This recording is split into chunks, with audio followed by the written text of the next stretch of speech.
right. I don't know if it's working. Hopefully it is. I got it on my phone here so I can monitor when we kick in here. I'm still okay. Cool. I think it's working. Everybody can hear me okay? It's going to be a delay, but we'll Yes. find out soon enough. In about 5 minutes. Yeah. Okay. Cool. For all intensive purposes, it's working.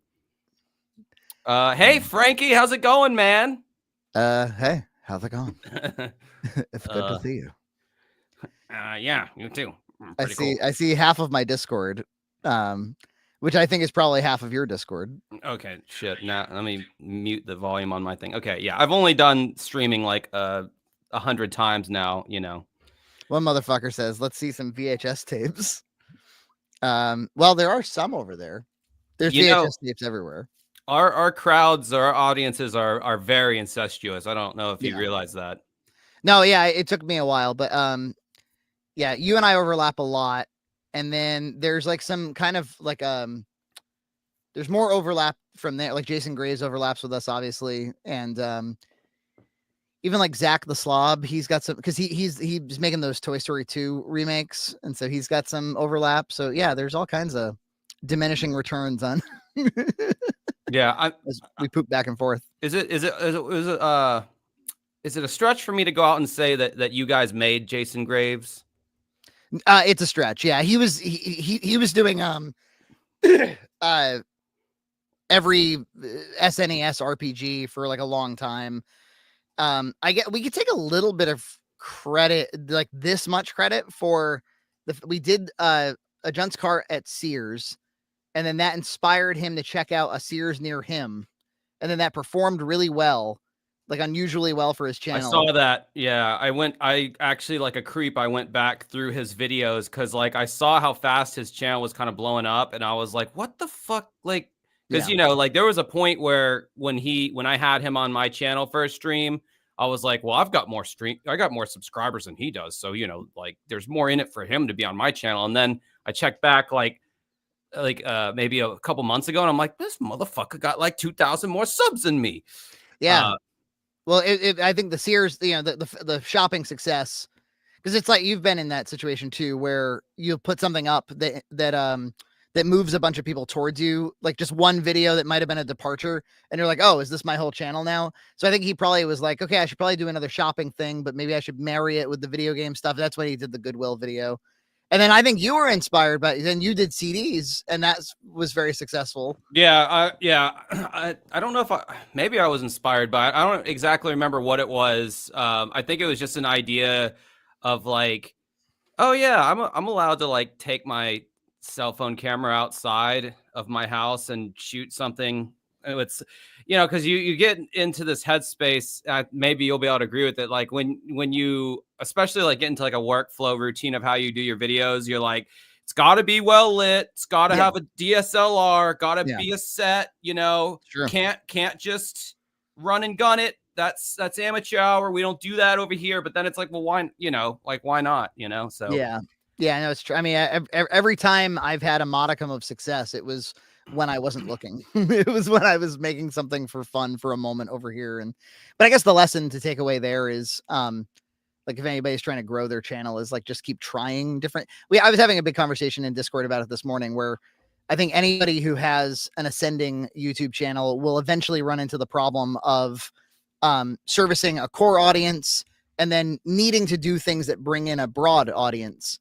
Like there were these guys, Kino Casino. I'm aware, and they're aware of me apparently.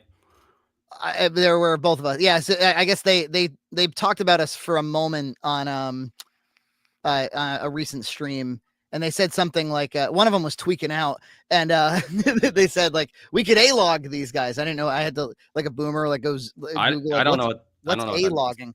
I guess it's sending your horrific fans at somebody else to hate on them.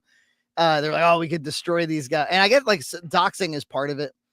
So it definitely felt like ominous and threatening, but at the same time, I was like, assuming you don't fuck with my personal life in any way, if all you did was send a ton of hate towards my channel, you'd probably be doing me a favor, because even if like 90% of everybody that came over hated what they saw, like we make pretty good content, and like 10% will probably stick around, watch the backlog, and like you'd probably help me out. I don't know about you. Every time I've ever had some success, it started with like a big attrition of hate that turned into like some followers. So yeah, I mean, Rex Viper, Dick Rider #1 over here. Yeah. I mean, that's what like made me turn the corner on my channel. You know, like much like Jason, I was toiling in the, you know, obscurity for many years, and I had a couple videos that, you know, like got really big for me. I had the H3 video I did.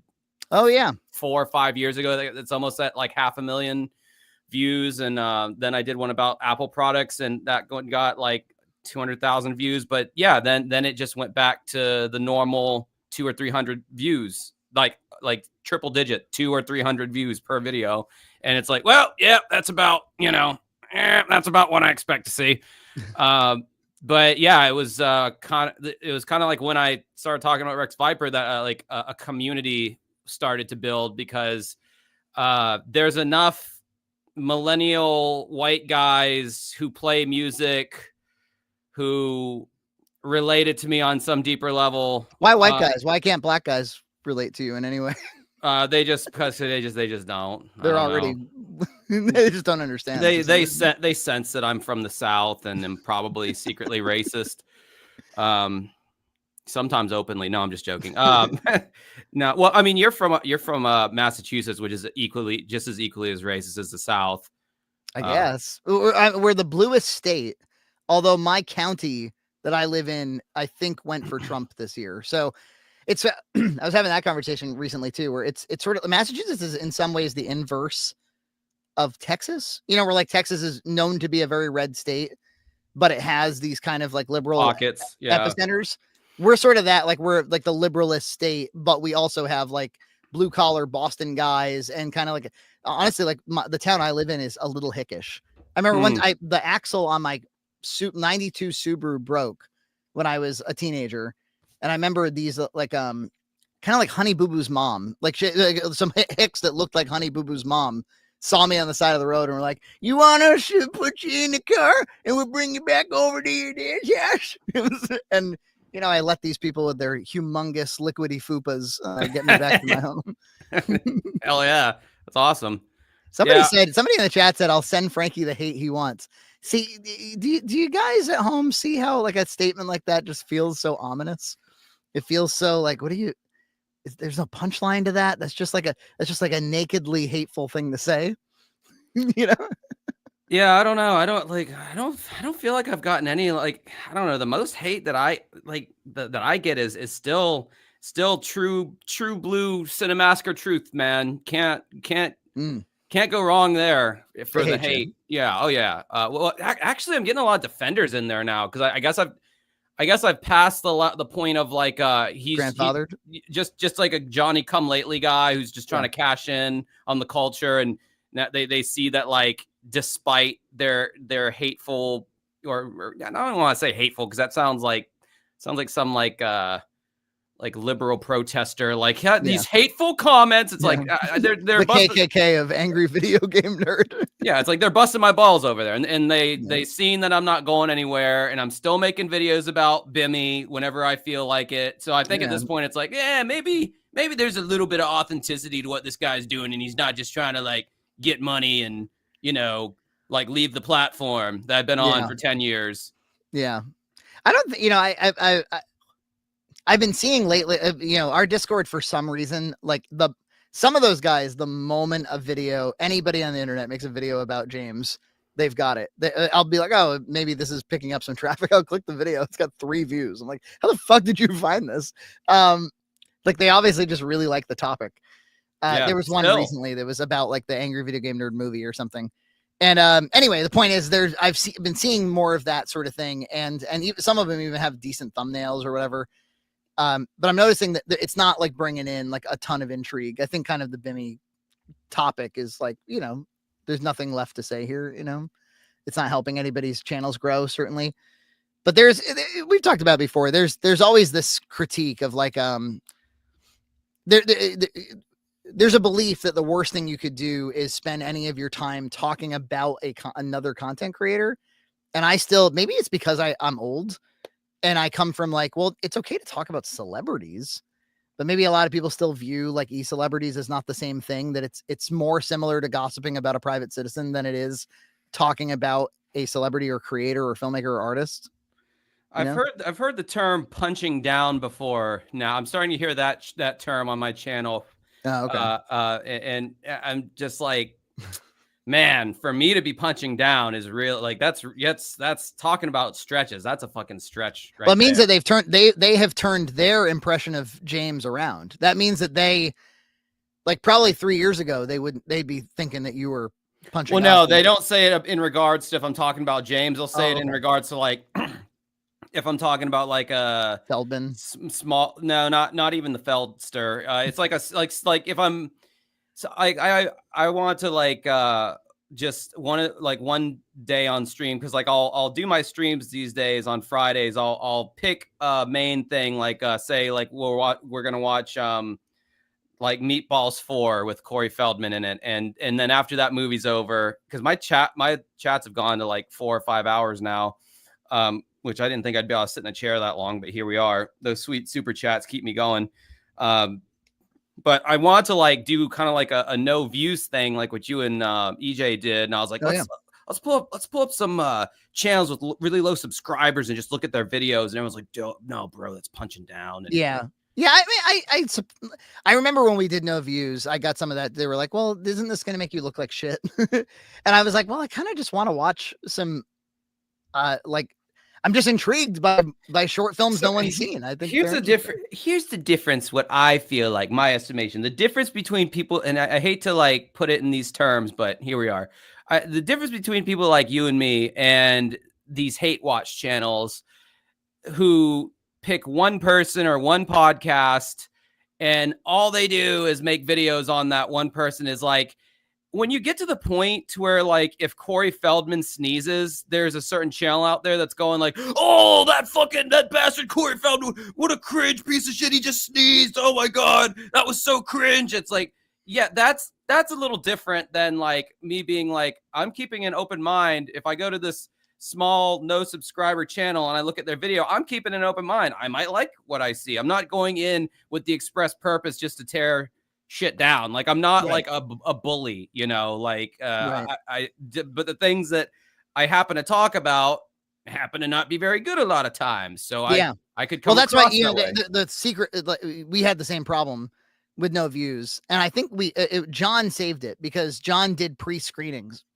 and he doesn't do a comprehensive pre-screening. He just kind of scrubs through it before he puts it in the list, just to make sure it's like, okay, is it up to a certain standard where we wouldn't just be making fun of it for being like, you know, made by like a challenged person or something like that, or is this made by a 12-year-old or anything like that? So he tries to filter all that out, and then we can watch something where somebody made like a real effort. A lot of times, you know, if it's narrative stuff, it's like a college film or a thesis film or something like that.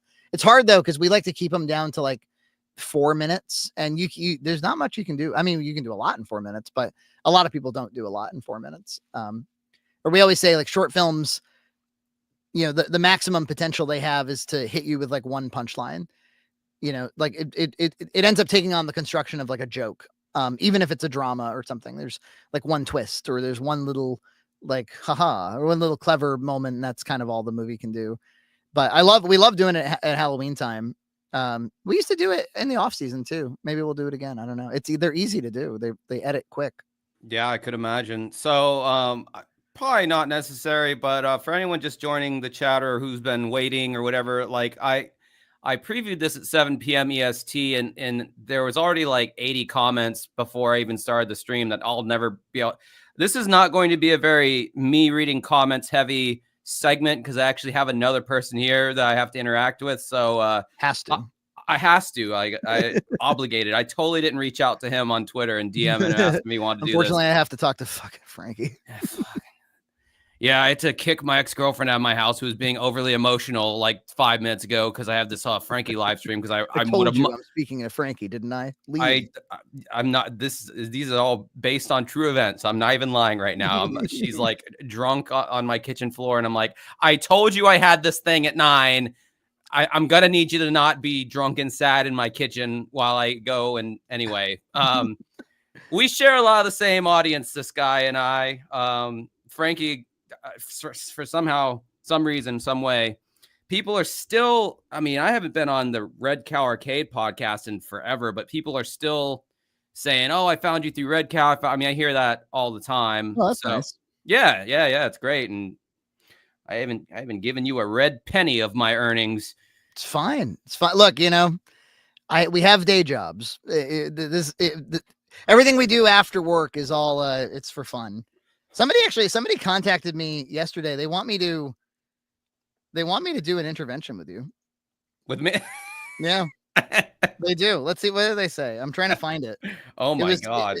It was straight up like, yeah, okay, found it. Thank God. So this is from Matthew. Oh, he's the guy in the Matthew Hibner. He's been talking shit in the chat. That's because I said that. Yeah. He's a good spirited troll. You're gonna be on Dances with Ghost stream. You got balls, Frank. I don't go by Frank typically. As a fellow YouTuber featured on the Cinemassacre Truth, just like you both, I have to warn you that Josh gets pretty manic and abusive after dark. Who you abusing, Josh, on these streams? I show up every once in a while. You're not hitting anybody. I'm abusing them emotionally and psychologically with like the elementary. I mean, my wit boils down to that of like, you guys want me to fart in the mic? Press 1 on the keyboard if you want to hear that. Like that's it. Literally, that happens. Now listen to your butt. But together we can make this intervention a success and save our friend from himself. I hope we can convince him to go back to church and return to his Christian roots as well. Best wishes to you and yours. Hail the House of Frain. Yeah, he sent me. Let me see. What's he doing? We're gonna let's have him on here. Third guest. He sent me, amongst many other things, he sent me this, and it's full of Chuck E. Cheese tokens. Yep. If I can get this fucking thing open, it's full of Chuck E. Wait, what, did he send you one too, or no? I just happen to have it. Okay, so inside it is expired Chuck E. Cheese, expired from June 4th, 2010. So it's full of like, so he stole his kid's toadstool and sent that to me. Wow. Yeah. So and amongst other things, other random just stuff. I can't tell where he's coming from.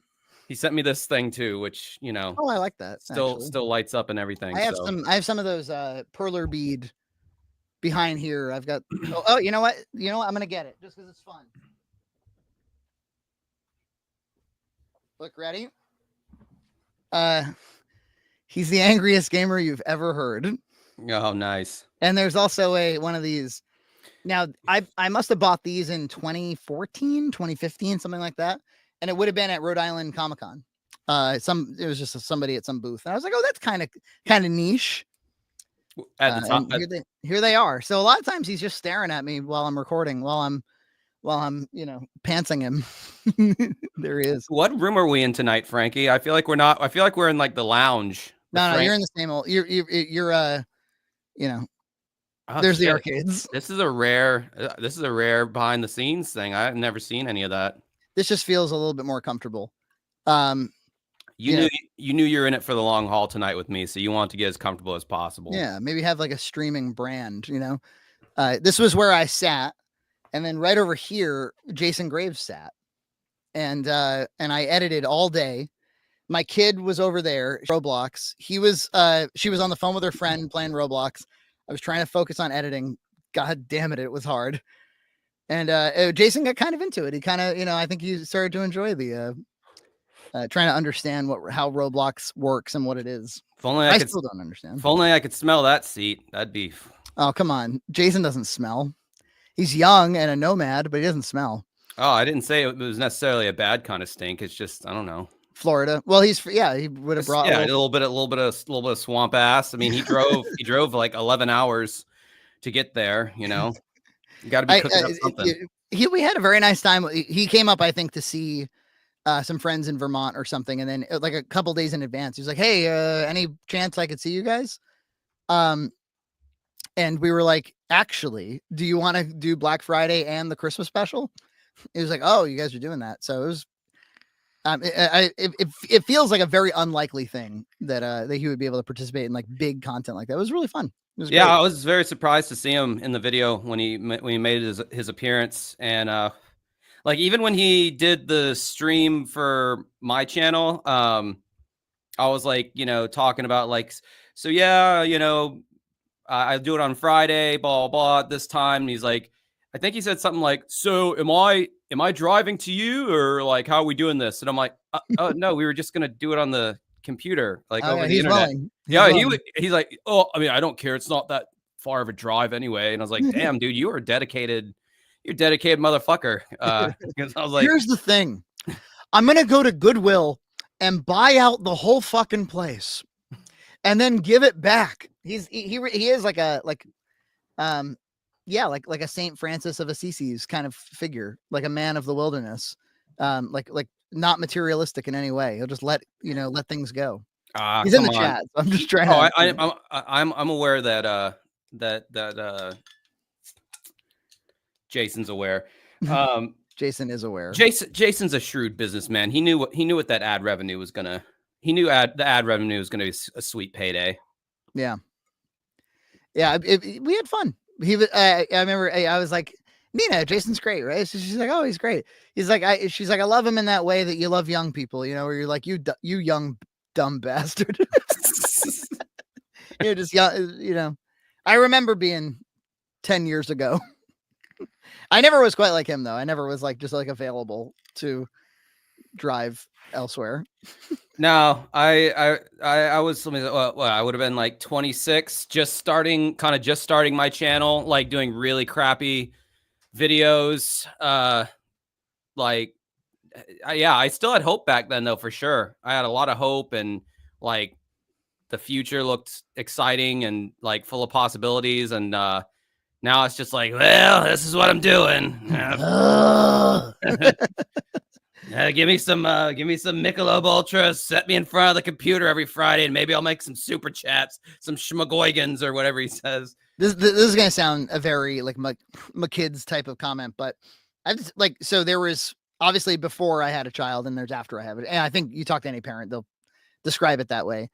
But I'll say, like, after the first year of raising an infant, everything in life seems fine. Like that, it was the hardest fucking thing I've ever done, was raise a kid for like 1 year. The amount, the you hear about the exhaustion and all that. And I don't think people really describe it accurately. Like the exhaustion stays with you for like an extra year after that, especially if you have a kid who can't sleep. Maybe that's what happened to James. Maybe neither of them could sleep. What do we have happening in the chat? Someone just messaged me on Facebook, and that's all it took for me to get distracted. Doesn't take much. Anyway, this is 20 minutes in. This is Frankie from the Red Cow Arcade podcast. They talk about various topics. Now, what I do find funny is when I posted the little thumbnail that I made of the Dancing with Cows podcast, which is happening now. Somebody commented and they said, I thought this was pretty rich. He goes, all right, where the fuck's it at? I had it like right here.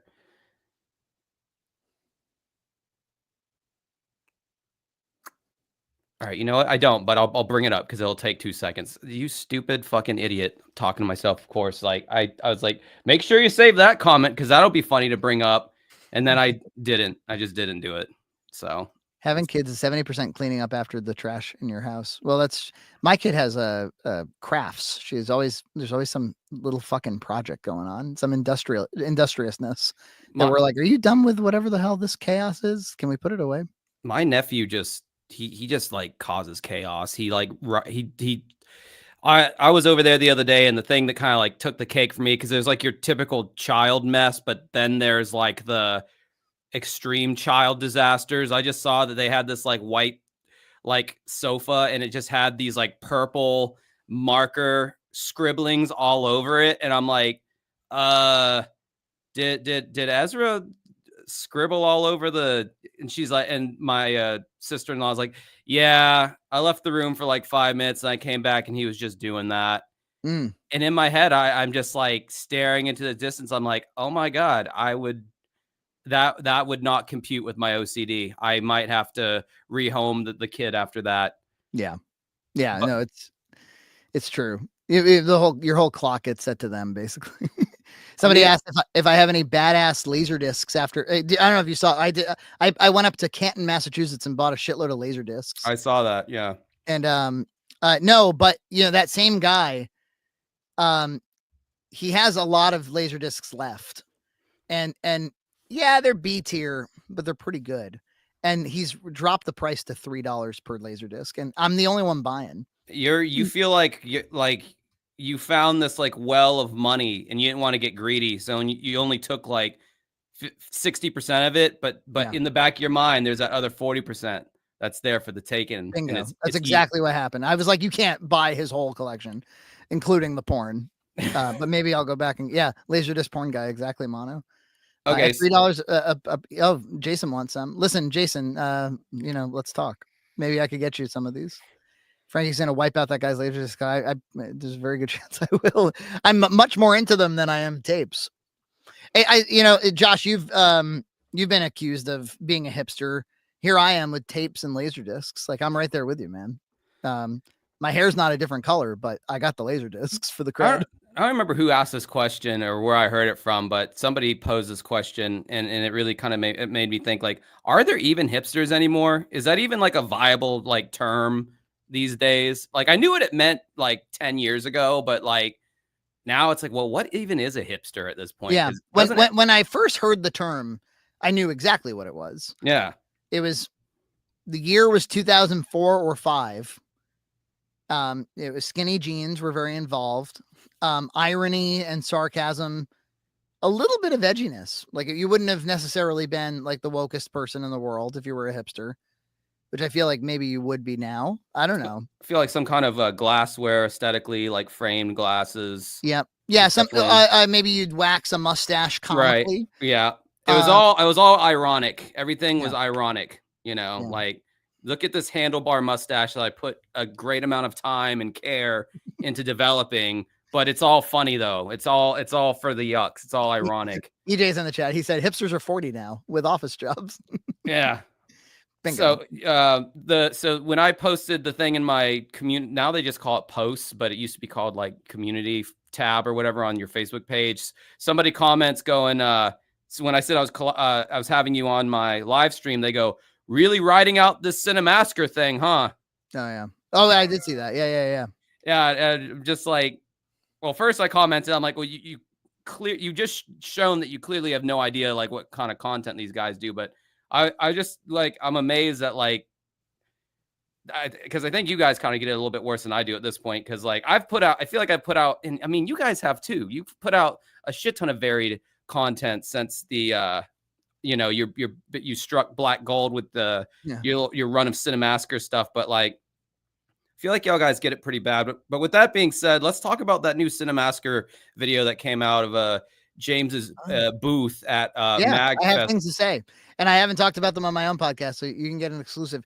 We did talk about the 8-bit game, and we talked about the Real Game Awards with Stuttering Craig, and that a clip will be coming soon about that. That was on the Patreon version recently. But yeah, so today, right, this afternoon, a video on Cinemassacre dropped that was how we set up like a backdrop of the AVGN room at MagFest to exhibit and showcase the 8-bit game. And I have a couple things to say about it. One is I thought it was kind of cool. I just think it's I thought it was a fun idea, and I thought it was realized in a relatively practical way that they could maybe move to new places in the future. The futon looked the part, like he said. There was a sneaky comment early on where he was like, you might remember Justin and Big Ryan from my past content. Yeah. He said something like that, and he's like, and we're all still friends. Yeah. So he's definitely sneaking in like they're not fired, but he also was sure to say they're not working on the videos. He was like, they helped me behind the scenes with merchandise and with something else. something not related to the videos. It seemed like he was quite specific. He wanted to tell the biggest story about Screenwave in the shortest amount of time. They still help me a little bit, yet they hand built and took intensive photos of my back wall. And Justin spent a whole day measuring my entire room and printing out these foam boards. They basically did everything. But yeah, they helped a little bit. Yeah, exactly. And then the whole thing felt to me like it was shot and edited like an old Screenwave video. It felt like Screenwave produced this video, and I haven't had that Screenwave feeling since maybe like 2021. And then yeah, his dad was in it for a moment. I posted on Cinemassacre Truth. There's just this one moment, and the dad seems like a sweet guy. He's really sweet in the book. There's just this one moment in the background where his dad looks like he's doing. Yeah, I took a screenshot of that. I was gonna. Yeah, I have a perfect screenshot of it. I wish I knew how to fucking put it up in here, but I don't. I'm like, maybe that's the family trademark. Maybe they all have a frowny face, upside down face. The cuck face is what I'll just post it in my Discord. I know this is kind of a boner killed anyone who's not in my Discord, but yeah. Let's talk about cuck face for a second. So is the idea that you make that face when you're watching your spouse have sex with another man? So you walk in on the act and you're like, and that's meant to be, yeah. Is that, that my face when MFW? I don't know, but like the other alternative I've heard it referred to as a soy face, and that one makes just as much sense as cuck face. So like you're such a bitch that you're like at all times. Yeah, I mean, yeah, I don't know, but I just like I've always been a fan of comedy that like doesn't have to make sense, but it's just funny for some reason. Yeah, and kind of like the more you explain it, the less funny it becomes. Like, right. Like the people, it's usually chicks. Whenever like I'll show them some absurd comedy thing, and they're like, "But this is not funny. Why you like doubled over laughing at this?" And it's like, because it's so fucking stupid, and there's no reason. It's absurd. Like it either has to strike the funny bone or it doesn't. But I haven't, like I watch a lot of Simpsons and admittedly South Park with my daughter, and there's just a lot of points of reference she doesn't have for the world. And so we actually I spend a lot of time explaining jokes, and enriching her comedic foundation. Oh, when you're young, I feel like, fair enough. Like you have to explain like I was this girl I was dating a few years ago was like, I guess when you use the term so young, it puts you in dangerous territory. She was like 22 and I think I was like 32 or whatever. Yeah, whatever. So I was showing her Chappelle Show because when I was a teenager, that was like the funniest sketch show, like bar none. It was period. Huge, yeah. So I'm showing her like season 1 and they're doing like this bit with like Carson Daly from TRL, and she's like, "Who's that guy? What's TRL?" And I'm like, pause, and then I have to like explain, what. And then by that point, the joke has lost all momentum. It's like completely not funny. The moment's gone, and it's like, yeah, man, it's fucking context, man. That does really matter a lot because. Well, it kind of makes you. I don't know about you. It makes me feel at times like maybe I don't have to work that hard to make my. Like when I put out something into the world to make it timeless, because like very few things are timeless. I mean, you can try for that, but like we watch Team America, right? I think of Team America as like a timeless comedy, and yet she starts watching it and she's like, "What?" And I'm like, "Oh, right." So there was this thing called 9/11, and God, this is the way everybody was feeling during, and I had to like piece the whole thing. That movie exists in a period of time. Yeah, I mean that whole like at least 8 or 9 year ripple after 9/11 was this whole like thing where it was still kind of like a very sacrosanct thing, and now it's like 9/11 jokes are just like a dime a dozen. And I mean they were back then too, but only like the 4chan people were. It felt useful in because a major historic event that I lived through. I was very much old enough to have remembered. It felt useful in a weird way to like have this this comedy relic, that we could use that to, in a way, talk about like the way people were feeling back then. And like, just this idea of America as this overstepping thing. And then the fact that people were frightened. And I don't know, it was like a cool way in to talk about a little bit of history. Yeah, that makes sense. Comedy can have that effect, as long as the person is interested. They're like, hey, I'd like to get the joke. I just don't get the joke. So when you were watching 28 Days Later, did it were you reminiscent of 9/11 and the lives that were lost on that day and the terror that ensued? What's weird is I remember when that first guy, whoever he is out there, noticed that this might have been plagiarized, the Monster Madness. I was me and EJ were the first. It was like in the next comment, they were like, Frankie and EJ, you need to talk about this. Bring this to light. Bring him down. And I was like, well, we definitely. And I remember we felt like we should urgently talk about it because it was interesting. But obviously, I didn't feel like I have to bring this guy. In fact, we spend a lot of that video saying like, now listen, it's just YouTube, folks. But yeah, it was a huge event, and and then the H bomber guy thing came later, and I wonder if that had any major negative effect on their channel, the H bomber guy thing, or was it just like it dug it up again for Newt and probably tormented him a little bit? I don't know. Apparently, he's got some Discord server that there's this guy who's very infamous on my Discord. His name's Mike Cool Green. Shout out to him. Everyone knows who he is. Who's in this chat and also on my Discord. He is like hyper focused on everything in the Bimiverse, and I think he's on Newt's Discord server, or there might be some other guy who's on there too.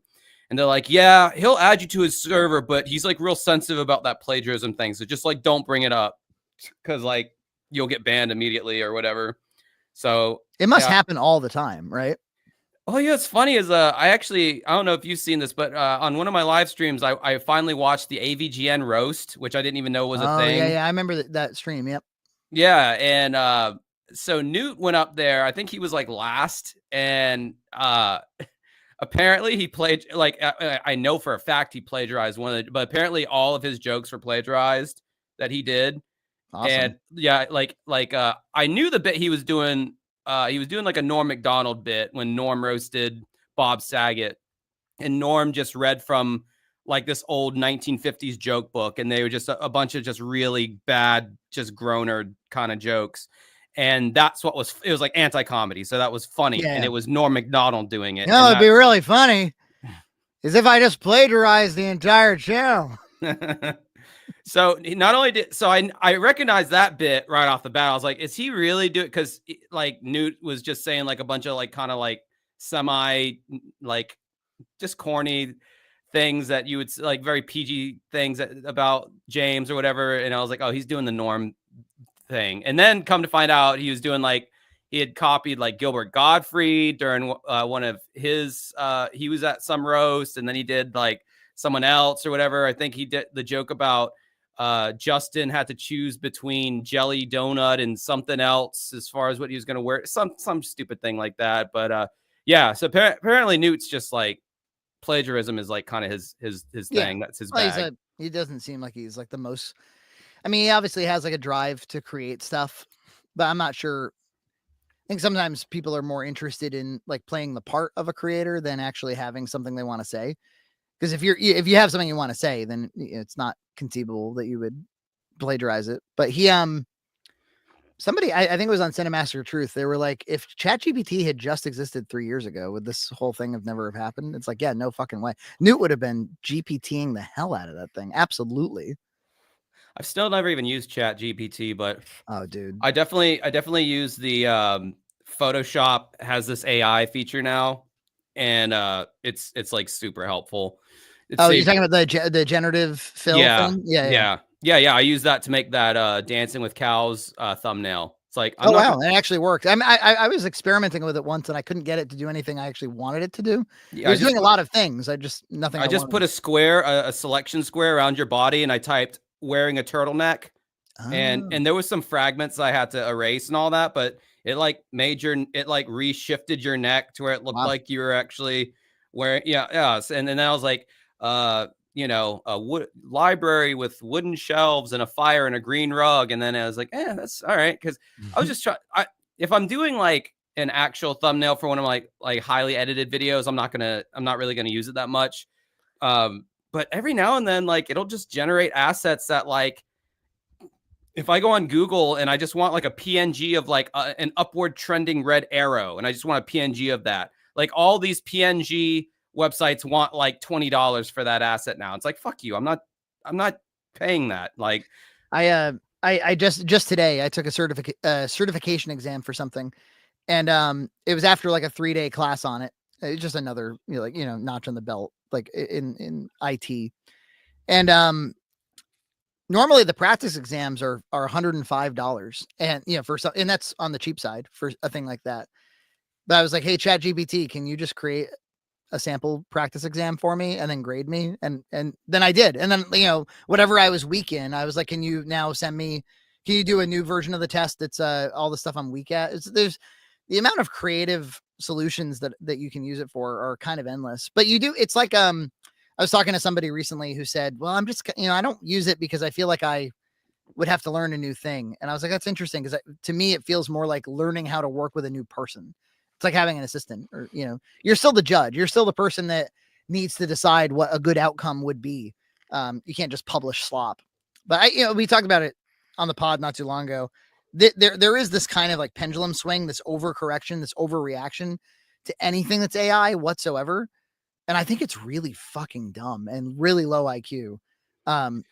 Yeah, I mean, on the art side of things, there was like this whole, because like I'm in doing the band shit, and like so I'm by virtue of that, I'm friends with a lot of artsy people on my Facebook, and there were so many people weighing in about the AI art generation. And I understand that there's a difference between like there was some digital like art image that received some award, and then come to find out the whole thing was generated through AI, which uses like little tiny pieces of other people's shit. And yeah, that's fucked up. But I feel as strongly as anybody else does about like, I feel pretty strongly that there's no such thing as I don't think AI can produce art. Let's put it that way. I think a human can use AI to produce art. That's how it's supposed to work. Yeah, I mean, because the human has a goal in mind, something that they're trying to express, and the AI might help them express that. But I've seen people they just sit around like waiting for the AI to do something interesting, and then like publishing some of what's interesting. Or of course, the thing that everybody hates, which is YouTube Shorts or YouTube Reels that are just kind of recycling, search tags. Basically, it's like SEO slop with AI voice generation. And yeah, look, there's a really shitty version of it. And if I heard a song that I loved and then I found out AI created it, I would fall out of love with it, probably, because I would know that a human being didn't want to express that. But I've heard, you probably saw our Kickassia video. There's that that Linkara thing. The videos are done where they're done. Song. Videos are done when they're done, and they'll be released when they're done. Oh, is that AI? That's AI. Oh, shit. I thought someone like made that. Yeah, I thought some talented person was really inspired to make fun of Linkara, and that made it funnier. And finding out it's AI makes it less funny, like, in my opinion, but it doesn't make it less catchy and less, like, I'm still laughing at that song. Hey, any of the AI shit they've done using James's voice, I find that shit beyond hilarious sometimes. Like, they had one of him. I included it in my what was it? The State of Cinemassacre 2024 video I did, where I was basically like, the point I was making was that like the new life to James Rolfe is in the parody and critiquing community. Like that's how he's still interesting, is like kind of parodying and making kind of, I guess making fun of him, for lack of a better term. Yeah. And the memes and all that. And just I showed this AI video of him, trying to play Super Mario. And, it was just like, I don't know. The commentary was just absurd and funny to me. I don't know. I got a $10 super chat from Winterfell. Not the crossover we deserved. Thoughts on the Real Game Awards? Keep up the solid content, gentlemen. The Real Game Awards, Pat was talking about this on his podcast with the CU podcast. What's his face? Was it Stuttering Craig? Wasn't that his thing that he's doing? Do you know about this? Which thing? It's called the Real Game Awards. Oh yeah. We have a clip coming out about it. Yeah, exactly. It's in summary, it's like so I heard about it and then I had to go and research it in order to talk intelligently about it. And I was kind of surprised. So it's 35 minutes, Josh. It's shot with cameras that are about as high quality as the ones that you and I are on right now. It's a shot like on, I don't know, like cell phones. It looked like in Stuttering Craig shot himself in an arcade, hosting it, and then he cut to the very first guest to announce an award was Justin. So Justin was like a premier Silverman. Yeah, Justin Silverman. Justy Lusty. And then there were some ads for some indie games that they advertised for free, and then including the 8-bit AVGN. And then James appeared and he gave out the award for game that sucks the most ass or something. And he was like, oh yeah, the Real Game Awards, like the real Ghostbusters. What are they, fake? He did something like that. And then, the awards were like, people kept calling it the anti-woke awards. And I think that's a fair description, in as much as they had awards like best jiggle physics, or, they on their pod, they talk a lot about how they don't like the woke industry and stuff. So like, fair enough, but they didn't brand it that way. They didn't call it that. They claimed that it was apolitical.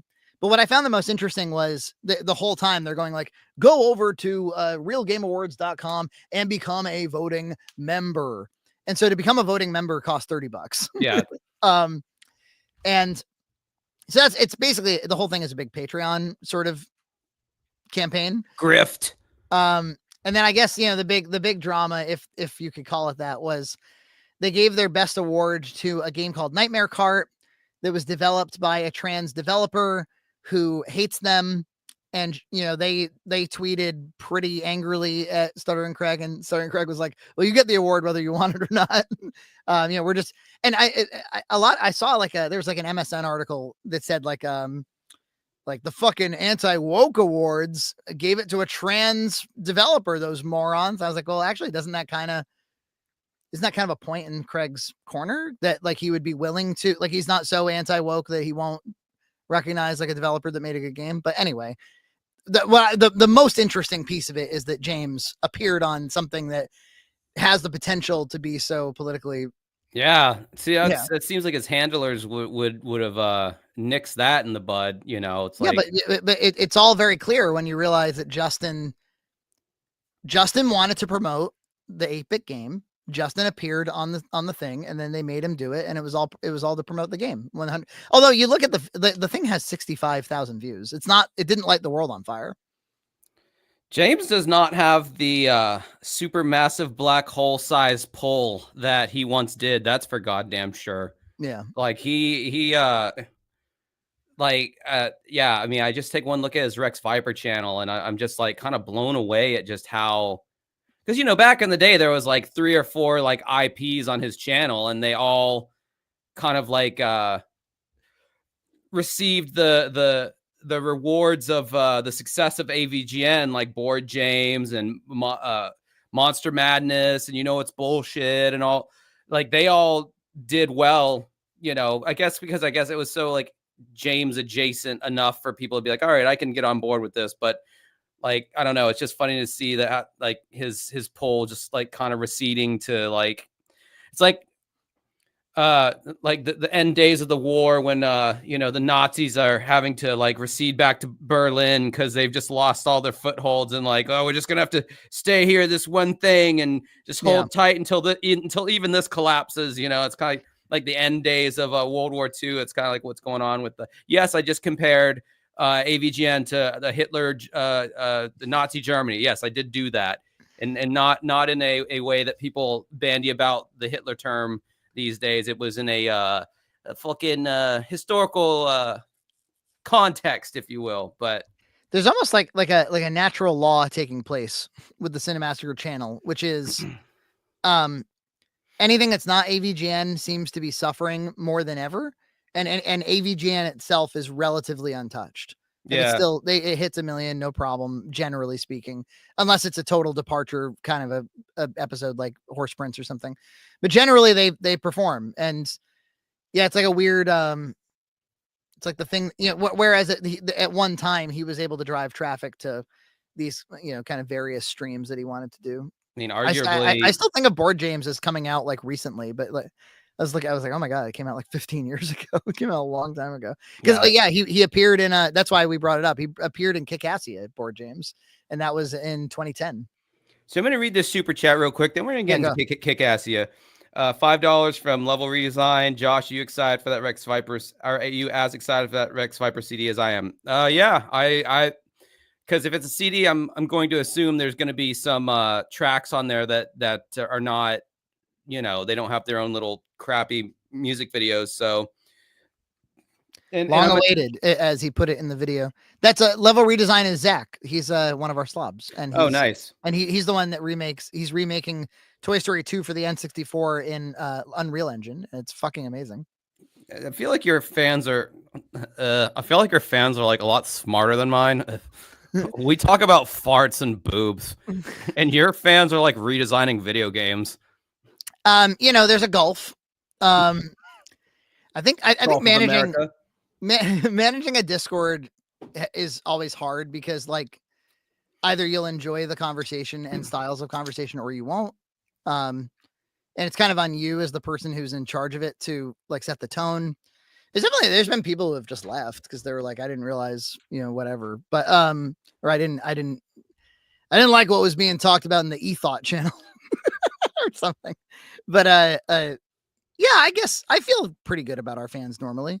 I like my dumb fans because I'm also dumb and we're just dumb together, and somehow I can hang out with a Frankie every now and then, but I don't know how. I don't know how I maintain. I do actually. I am inclined to try to push anybody who's just like a flaming asshole to the margins if I can. I mean, you can't control internet traffic, but I try to make it kind of like, if you're just going to come here video after video to like piss on the walls. I mean, there was this dude in my chat, and this was when like I'd already ran through whatever movie we were supposed to watch for that week, and I was just like, all right, if anyone else has a YouTube channel, let me know in the comments. I'm gonna I'll pull your video up. That's cool. We'll watch one of your videos, whatever. And I did. And there you go. That's your way around the punching down thing. Have them volunteer. Yeah, they voluntarily put it up or whatever, and it was cool, and it was interesting to see, and I would even, if you have a band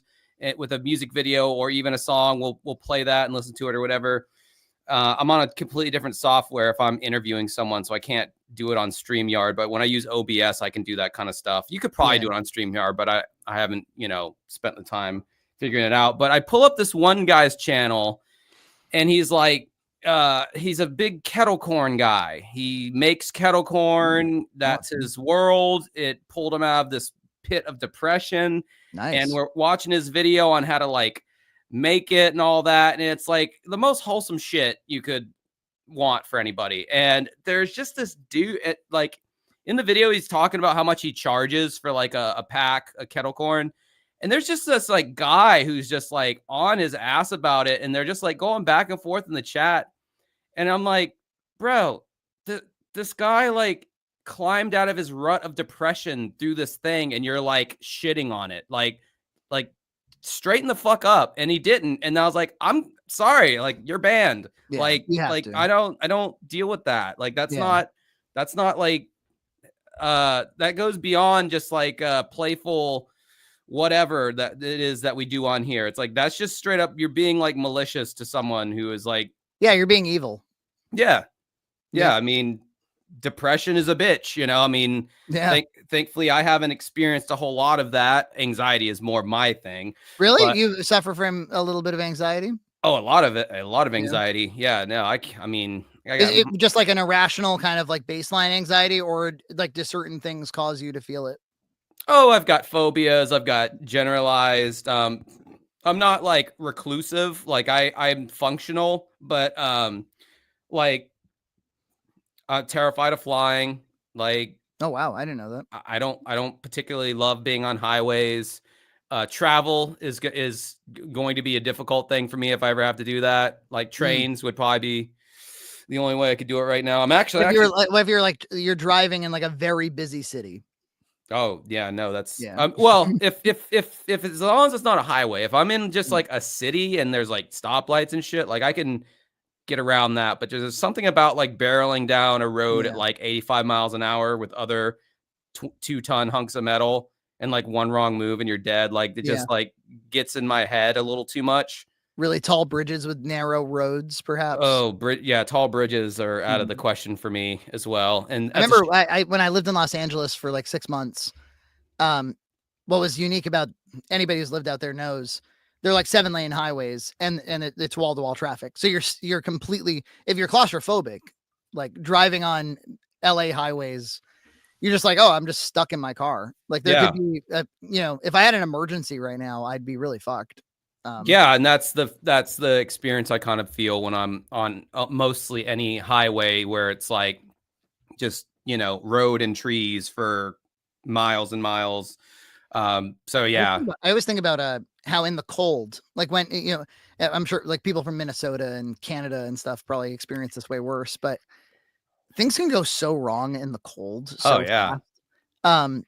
If you're just not around a lot of residences and your car breaks down and you're not prepared, like you could be in a pretty serious situation.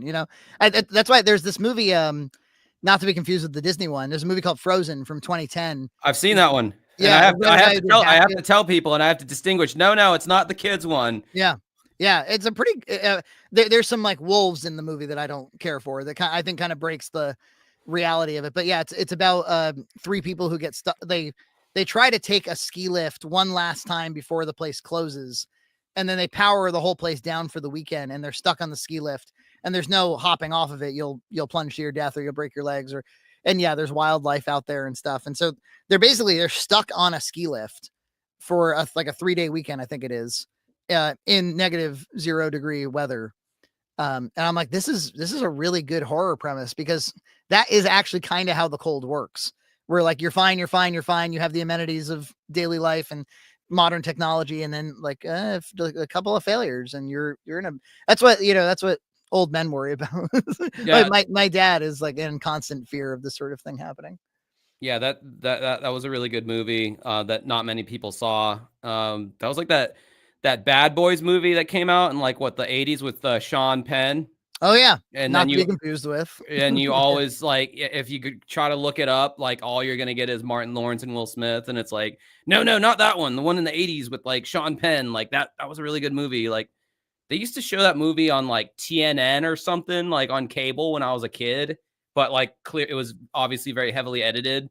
And I just remember watching it back then because it was just like on TV, and that's how things worked back then.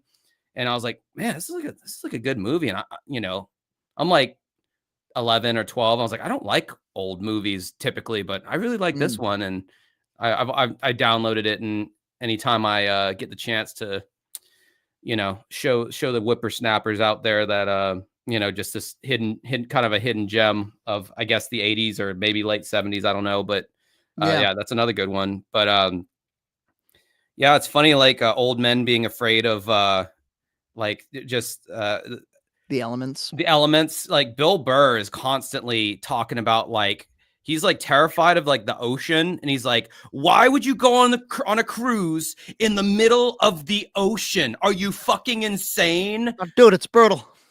It's brutal, dude. Do you know what kind of shit goes on in the ocean? You go in the ocean for 2 seconds, there goes your torso. A shark's eating you. You're dead. They literally have a whale called a sperm whale. That's a whale that's gonna rape you. Yeah, I'm just sitting here like okay, inappropriate thing I can't say on a live stream, but we best not. I like your kettle corn guys in the chat, and he seems lovely. Yeah, his kettle corn. Schmitty's kettle corn life. Shout it out. Schmitty's kettle corn life. Get some kettle corn from Schmitty, everybody. I don't know. I don't know if it was because it was something as innocuous as kettle corn that set me off in the way that it did. Like maybe if he made like dildos and butt plugs and like that's what got him out of his depression, maybe the guy arguing with him about butt plug prices wouldn't have bothered me as much. But I'm like, come on, man, it's fucking kettle corn. How are you gonna get mad at like at that, you know? And he just Yeah. kind of kept it going on and just being like a pest. So Yeah. I was like, yeah, you got to get out of here. Well, I would say like if you've ever met really funny people in your life, right? They can you know, I think of like Don Rickles, you know, if you ever want to go down a really good YouTube rabbit hole, go down a Don Rickles rabbit hole. So the guy, you know, he's one of the most famous, you know, roasting. He did a lot of crowd work too, but you know, the style of comedian that roasts people. And there's like tone matters, man. And this guy just knew how to communicate to the audience that he's just kidding. And Right. he's just fucking with you. And he's just being, and he had punchlines, and he would actually like turn it into a joke. It would actually be a joke. And so like, I'm pretty, I think the culture, you know, when it seems like the culture has really snapped back at edgy comedy, like, you know, suddenly there's nothing worse you can be than an edgy comedian. And I think the reason that they reacted so strongly to that was because they kind of got wise to like, wait a minute, just being insulting and malevolent doesn't equal comedy.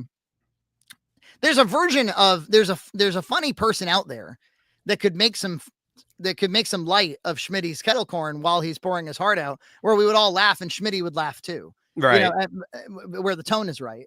But so, yeah, just this like malevolence in the chat. It's just like, I'm just a fucking goblin. I'm just a like There's so like I think that I think like it's a double-edged sword. I was saying earlier about like YouTube channels or podcasts that like hyper focus on like one person. So if we're talking like Corey Feldman, there's a Jim and Them is the name of the YouTube channel, and it's like they pretty much only talk about Corey Feldman, and anytime he does anything new, I know in their minds are like, we've struck gold. Now thank God we have something to talk about. But man, they're fucking funny when they talk about them. They make these observations that I'm just like, it's like just so spot on that I wouldn't have even thought to make, and it's just so funny. And sometimes it can go into the, I don't know, like I kind of like mean comedy sometimes. It just all depends. Yeah, I just gotta get a feel for it, you know. Sometimes it just feels like so I really actually enjoy this guy, and I don't know if you ever saw him. He was definitely one of the edgier YouTubers, Mr. Medicare. Do you know what that is? No. Okay, so the younger people out there would know who he is. So he would just be fucking outright mean a lot of times, but it was kind of that troll face 4chan kind of thing where it's like, I'm anonymous. He never showed his face in any of his videos. And he did a whole series on that guy with the glasses where he talked about Linkara, he talked about Angry Joe, he talked about Spoonie, Doug Walker, and they were just brutal takedowns, but like really well researched and really mean, but also really funny. Because I mean, let's face it, like a lot of those guys have it coming to them. A lot of those like that guy with the glasses, alumni or whatever, because they all have these really like untoward past for some reason. Like, I don't know. Like, in fact, Mr. Medicare's conclusion was that Doug Walker was actually had the cleanest nose of them all. Oh, by far. What the fuck has Doug ever done to anybody? Besides, like, he mismanaged a thing or two. Yeah, I mean, there wasn't craft services at the Sony Handycam shoot of Suburban Nights, you know, like. Exactly. While we're on this topic, and I've seen your videos, I just want to state for the record, just for my opinion here, I feel like Kickassia borders dangerously on unwatchable for 75% of the duration of. Yeah, I'm all turned around on it. I look, here's the deal. Jason was a huge champion of the movie, like not just a little bit, like, and that's what shined a spotlight on it. And I had always seen clips, and I had always thought like that, man, this looks like it's Doug at his very worst, and all of it at its very worst. Now you grew up making, or making art, and I grew up making movies, and so I'm always going to be a little bit charmed. I tried to watch some of it with Nina, my wife, and she was like, dude, like, I've been with you for 25 years. I've seen a million student films and like indie films. She's like, I've seen I get it. She's like, you don't need to show me anymore. I've seen it before. She was like, maybe Jason just hasn't seen as many of this sort of thing as we have. I'm like, well, I don't know. I think the YouTube aspect to it kind of distinguishes it. But then Scott did his video, Scotty Dunn. And so now I'm watching it a second time and a third time. Then we talked about it. Then I had to edit it. And by the time I was done, like putting together that video, yeah, I don't know. I was like on the other side of the looking glass or something. Like I wouldn't go as far as to say like I enjoy this, but when something goes from like an unknown entity to a very known entity, you start to make peace with it, start to accept it a little bit. And I can understand. I at least I'm clear-eyed about how this one I could see some people being charmed by, and the second two just finding them abysmal. I haven't seen the second two yet, but the green screen and the durations alone tell you a lot. Oh, Yeah. dude, Suburban Nights is brutal. Yeah. Like, I haven't seen To Boldly Flee yet. That's on my list because it's like a 3.5 hour long movie, which is fine for one of my streams, but that's going to be like the majority of what I do is just going to be watching that fucking movie and taking piss breaks, which I'm about to have to take one here soon. But yeah, Suburban Nights, that is just a slog. I mean, I would take Kick-Assia any day over that one. You haven't watched the To Boldly Flee yet? No. I hear that's the worst of all. I've heard that as well. And then there's Uncanny Valley, which is so bad that it's like almost not even mentioned. That one I hear Doug had very little to do with. People like sent in clips, basically. It was like assembled after the fact. Yeah. Okay. I want to do them all. I want to, I am too, for sure. Yeah. So I got $20 super chat from If We Shadows, very generous guy. Got Corey Feldman to do a cameo for me, which I'm going to do something with in the future. Grifting capitalist pig bucks. Thank you. That's what I need. Feel my skinny grifting fingers going up your asshole right now. Frankie, I'm going to leave you with the chat. I got to take a piss, which is something my chat is quite used to me doing. All right. Fair enough. All the alcohol consumed. I peed in advance. Hi, everybody. Would anybody like to debate me about AI? I saw some of you posting about AI and saying, Frankie's saying this and that. Would anybody like to debate me? Because I think that some of you are overreacting. Doug is married. Yes, I have seen that. Hi, Christy says, hi, Dad. Hello. Hello, Christy. I'm still getting over a terrible cold. Frank, your take on AI makes me feel slightly better. Well, that's good. I see Hibner there just keeps kind of saying like, Josh sucks. Fuck Josh.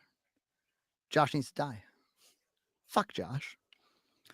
Schmitty Scalcorn edits his own videos. Well, I would expect so. I mean, how else do you have integrity in your Kettlecorn videos? Nick says Doug is uncut. How do we know this? Classic Frankie shill for the robots. Yes, sure. I don't know, man. There's a lot of creative uses. A lot of really good professional uses too. Does Frankie leave the toilet seat up for Josh? We've never been in the same room before. Frankie AI is the devil. Yeah, so I've heard. So I've fucking heard. Comp TIA sucks. I didn't take Comp TIA. The thing with the AI is genie's out of the bottle. Now we just all have to adapt. Yeah, but again, Jason, there's good. I see AI as theft, but also I'm an artist. Well, I think maybe Schmitty, you haven't used it. I think a lot of people have underinformed opinions because they haven't really used it yet. Using AI to test you instead of paying is genius, right? Exactly. Frankie, are you AI? No, I'm 3D human. Thompson Routers AI lawsuit. I'm not familiar. I hope to get out of the IT game to do the YouTube game, and I don't miss it. But well, listen, I wouldn't leave the IT game for YouTube. I just heard getting into the YouTube game, and I'm like, yeah, I wouldn't do it. Well, I mean, do it. It's fun, but don't take it too seriously. That's not a sure thing by any stretch of the imagination. You'll before long, you'll find yourself being like, oh, I got to do with something that's going to work, something dramatic. So, were you about to finish a thought? No, it sounds like you got something on the horizon for us. So, like, kind of one of the things for me, and like, because you guys like, you do have your series that you do, but it seems like it's more like as far as like the Red Cow Entertainment page versus the arcade page, where it's the chopped up clips of your podcast, which is like you do the 2-hour podcast and then the real work is in like the editing. I mean, and you do have to come up with topics, but it's pretty well established that like whatever new is going on in the streaming world or Disney is doing or YouTube based news or whatever. God, it's so gassy. Fucking RGT 85 levels burping into the microphone right now. God. Hey guys, I didn't want to have to burp into the microphone. I really didn't. I really didn't want to have to burp into the microphone. I didn't realize I was doing it until 11 people pointed out in the chat. You know, like, let me eat this Philly cheesesteak while I talk. Somebody did a cameo. They got him to do a cameo for us last year. That was fun. It's like, Frankie and EJ, you guys did the hard part already. You have a podcast. Oh, I thought you actually like knew that guy. RGT 85. No, I don't know him. He's not you. What, you know, where we have a close relationship. Yeah. Well, I mean, it's Valentine's Day after all, and we're together. True. I mean, I meant that as in like, you know, you have was it down the hatch productions, or didn't you have a big timer guy on your podcast recently? Oh, hats off. Yeah. Hats off. We did. Yeah, he was a fan for like a year. Yeah. So don't act like you don't. It's you were beneath having celebrity. That's true. Yeah, me and EJ are racking up the big YouTubers. That's right. The second biggest one is OSW Reviews. They're fans and they actually hang out in our Discord and stuff, and that's been fun. But we'll have him on too. He's Irish. I have this like Australian celebrity that really likes me. He started following me on Instagram, and I like looked him up, and he's like been in all this Australian shit, and he regularly joins my live streams, and fun. he's just like into the shit that I do. Oh, we had this guy from Chile. I don't remember his name, but apparently he's big in Chile, and he left a bunch of comments. No, he basically sent like a what felt like a bot farm. But I guess they're all just Chilean fans. They were like, you should have him on your podcast. He is very interesting, and he is also gay. Every comment was like, you should have him, and also he's gay. And I was like, why is this? It sounds like me. It sounds like I was like that bot that was commenting that. And then there was some video where he was talking about James and then mentioned us, and then he became a Patreon for like a minute just to kind of like DM us. And he was really trying to get on. He was really trying to get on the pod. And I was just like, I don't know who the fuck you are. And I don't speak Spanish. So he was like, oh, I speak English. And I was like, I don't know what this is. This feels, I don't like it. I don't like that you sent an army after me to try to get on my pod.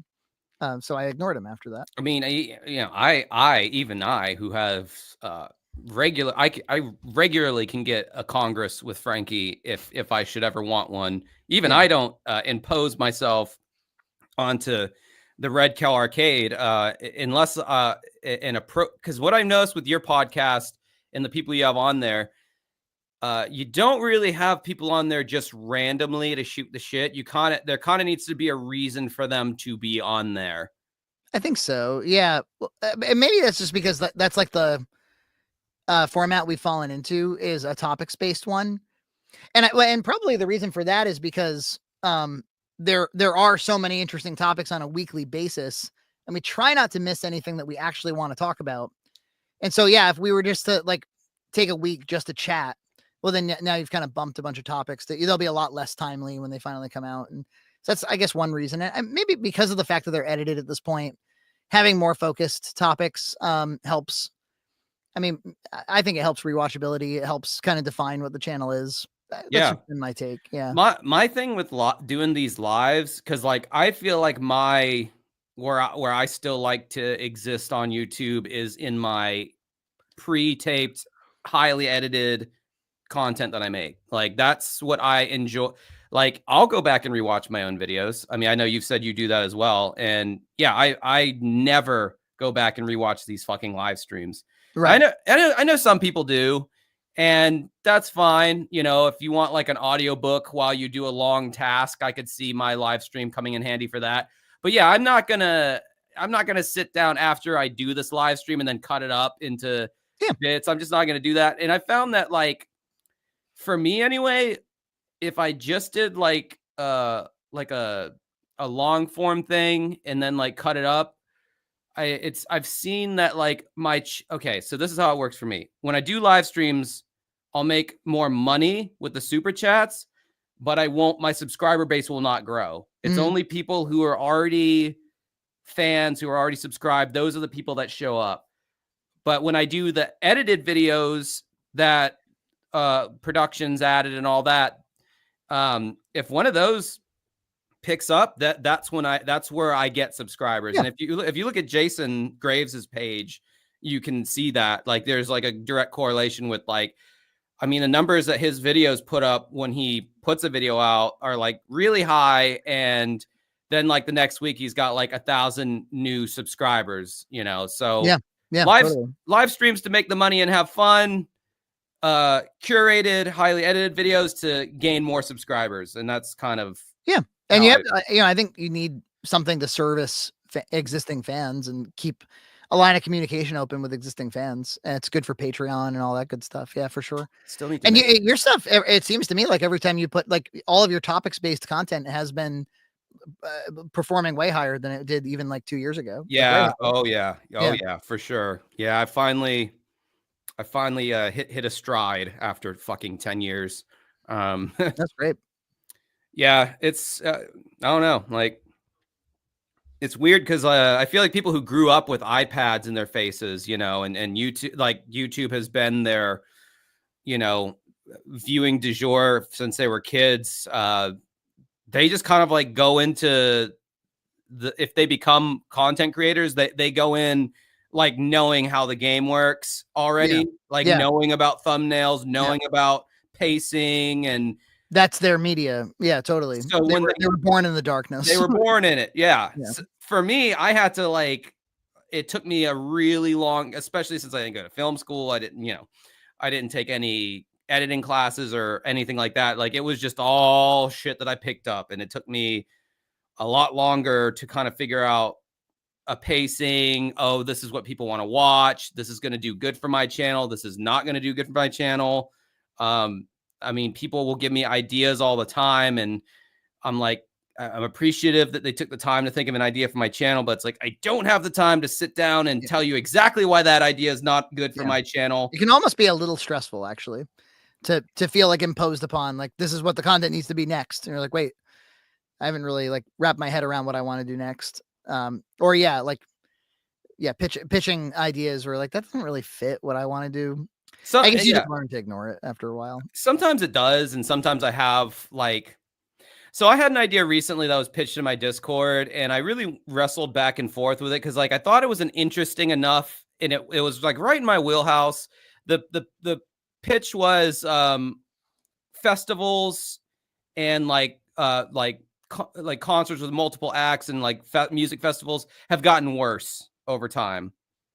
And when I initially thought about that, I was like, well, yeah, of course they have, you know, because back in the 90s, you know, they had Lollapalooza and Vans Warped Tour and the Woodstock festivals and Glastonbury and all these other festivals that had these great bands. And then I was comparing it to the festivals now, and I was like, well, they do have Welcome to Rockville, which caters to a rock crowd, and Rocklahoma, and they're bringing Vans Warped Tour back. And basically, I was having to do debate club with myself, doing the why this is right, the thesis that festivals have gotten worse over time, why that's correct, and then I have my arguments for that. But then I had to go and play the other side and think, well, why is that incorrect? And I'm like, well, I'm old. A lot of the bands in the 90s are bands that I like. These bands that are on these new bills are bands that I subjectively do not like, but other people younger than me may like them a lot. Right. And they may look at that bill and be like, well, that's a great lineup.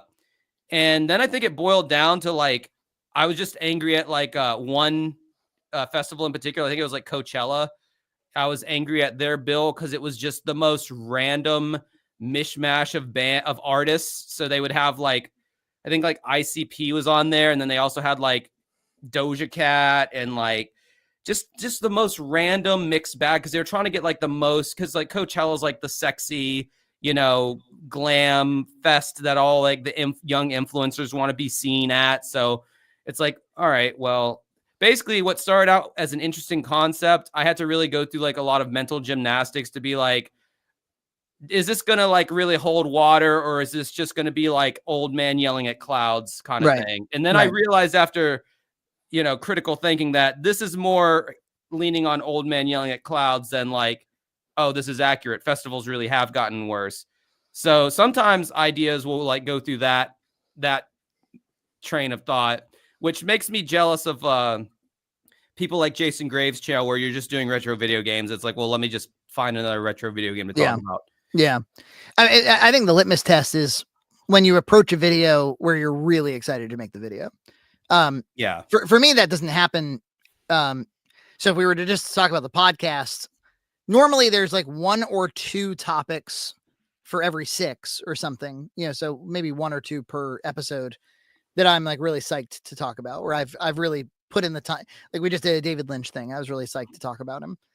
And then like on the main channel, they're like, we'll come up with some gimmick or something that I'm really excited about. Like we did a food channel thing some years ago that I just like, as soon as I thought to do it, I was like, oh, this is gonna be so much fun. We're gonna parody the food channel. But then other times it's like, because we do these shopping videos, like Party City and Big Lots are closing, and we did, and 10 years ago we did those, and we should do a follow-up. And there's kind of, it's like, oh, that'll be fun, but I'm not like excited about it necessarily. I'm like, I'm gonna walk through a Big Lots and film it, and I'll have to edit it, so there's always there's like the obligatory content, like, oh, I guess I better talk about that, or I guess I better cover that. I try not to fall into that too often. I want to be psyched about the thing that I'm making. I'm working on a big video right now that I'm just like, every time I get a moment to work on it, I'm having fun. Which is you've heard me probably talk a million times talk about Trey Parker's first movie, Cannibal the Musical. It was like my big, like the movie I first saw that made me go, oh, like people make movies, not studios or whatever.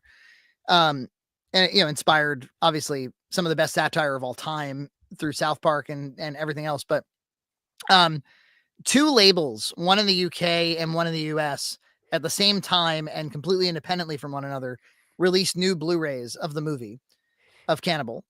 And it was shot on 16 mil, edited on digital. They edited on an Avid in 1993. It was, it would have been a digital editing system. So they were able to do some like color correction, but they shot it on 16 millimeter film. And back then what you would do is, I remember when I shot on film in film school, it was the same thing. You shoot on film, but the developer, whoever's developing the actual film negative will put all the takes onto Betacam SP, which would have been the highest quality analog tape that would have been available at the time. And then if you didn't have a digital editor, which many of them didn't, they could use an Avid system basically to mark all of the editing decisions by time, through time code.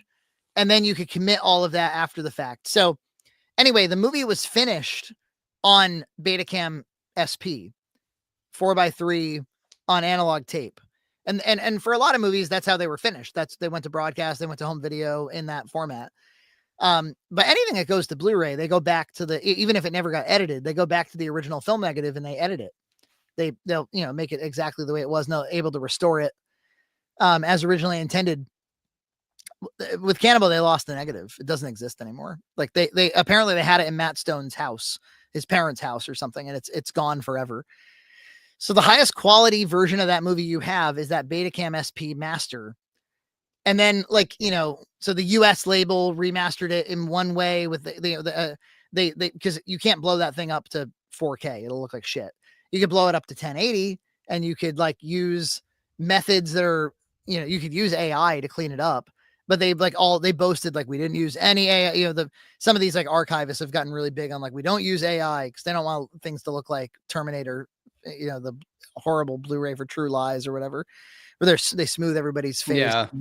And then they shot tons of new documentary footage and retrospectives, and for previous DVD releases that had special features, they went and found the archive tapes of those and released them unedited. And for a movie that I have so much history with, there was so much additional archival information that I never had about it. And so I decided I'm going to make a video. I've finished the script recently. It's like 18 single space pages. I have a lot to, I don't know if you've ever been, well, you probably can relate to this because your videos are researched in many cases where you don't really want to leave any stone unturned. You don't really want anybody to catch you in the comments. Like, well, what about, and Oh yeah, absolutely. so I keep like going back to the script and reincorporating new information that I find or trying to tie ideas together. You know, one thing I learned about that though, Frankie, you're never going to get everything. You can't win, right? Yeah. There's some uber nerd that's always going to know. Actually, in 1987, this thing happened, and it's like, bro, like, what do you want? Like, I always thought like maybe on a podcast they'd cut me some slack on that because like clearly we're just chatting extemporaneously. No, they don't they don't cut you any slack. You're supposed to only speak in complete factualisms at all times. there's this crazy, like, autistic mother brain that exists online that, like, perfect. It's perfect. Like, there's no such thing as lost media or lost information nowadays. It's like everybody knows one bit of something, and when they all come together, like, the story, the full factual story can be, but it doesn't, it never happens that neatly. It's always in these little, like, weird pot shot comments, like, you fucking idiot, actually, the blah, blah, blah. Because I did this, my last video on Juggalo rappers, my ICP video, like, yeah, I thought I knew a pretty good amount about ICP, but oh man, was I, and I shouldn't, I mean, this is a little bit more of an obvious, like, L take on my part, but like, I thought I could wade into those waters pretty confidently. Oh, buddy, was I in over my head? The amount of actually comments I'm getting in the comment section is it's like, though this video is chock full of inaccuracies, I still liked it. Those kind of comments. You ever go in knowing that you have an L take and you're like a little delighted? You're like, I hated everybody loved the Fallout show. And I watched the first episode and I hated it. And I decided to do a podcast segment on it. So naturally they're going to be mad that I didn't watch the whole thing, but fuck them. I'm not watching the whole thing of something that I didn't like. And two, I thought it sucked ass. And so I knew, I could have avoided the topic, but you get the LOL. This guy who says the guy who didn't even watch the whole thing. Right. Says the guy who watched 30 seconds of the first episode. LOL. Yeah. Frankie, this also Frankie, that. No one. ... Frankie, I hated Fallout. Like, bitch, do you talk in like Facebook memes? Is that your life? Is that who you are? Yes, it is. We haven't looked at the chat in a while. What are they still talking about kettle corn in here? Nothing. They're not saying anything of importance. Unless I see them dollar signs, I don't give. No, I'm just joking. But yeah, it's going to take a really long time because it's going to be a long and also kind of like in-depth video, but it's going to, the framing is the video will be called Cannibal the Musical, which release was the most spadoinkle. And it'll just kind of do an overview of each release, and the history of the release of that movie. From like, Troma released it, but before that, some UK label had, and I guess Les Claypool found it in the UK, and that's one of the connections to why he wanted to maybe do the South Park theme song. Oh wow, yeah. They did an interview in one of the Blu-rays with Toddy Walters, who she was the female lead in Cannibal, and then she dated Trey Parker for a few years. And she gets pretty candid about how they had a big falling out and things are not good. And they haven't talked in 20 years. And it's very raw and hurtful for her. And I was like, wow, this is on the fucking Blu-ray. This is intriguing. I actually watched Casa Bonita Mi Amor, based off of that was like one of your favorite pieces of media in 2023 or something like that. Yeah, I watched, I don't have nearly the love for Matt Stone, Trey Parker. I mean, I definitely acknowledge that they are, did something that was like, defining of a generation for sure. Millennials especially, because like I remember that was like one of the shows I wasn't allowed to watch growing up because it was so vulgar or whatever for its time, in context or whatever. But but yeah, like I watched that. I think like I don't know.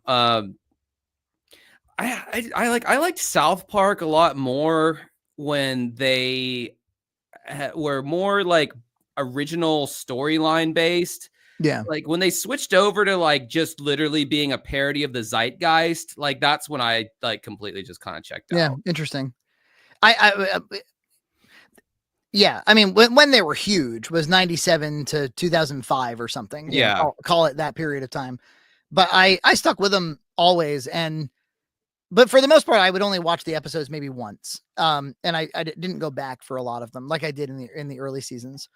And but now we're kind of watching a lot of them as a family, the ones that I can withstand with a 7-year-old. And what I found, you probably heard me say this on the podcast. What I found is that there are a lot of episodes just about kids being kids. There's this one called The List that came out in like 09 or something.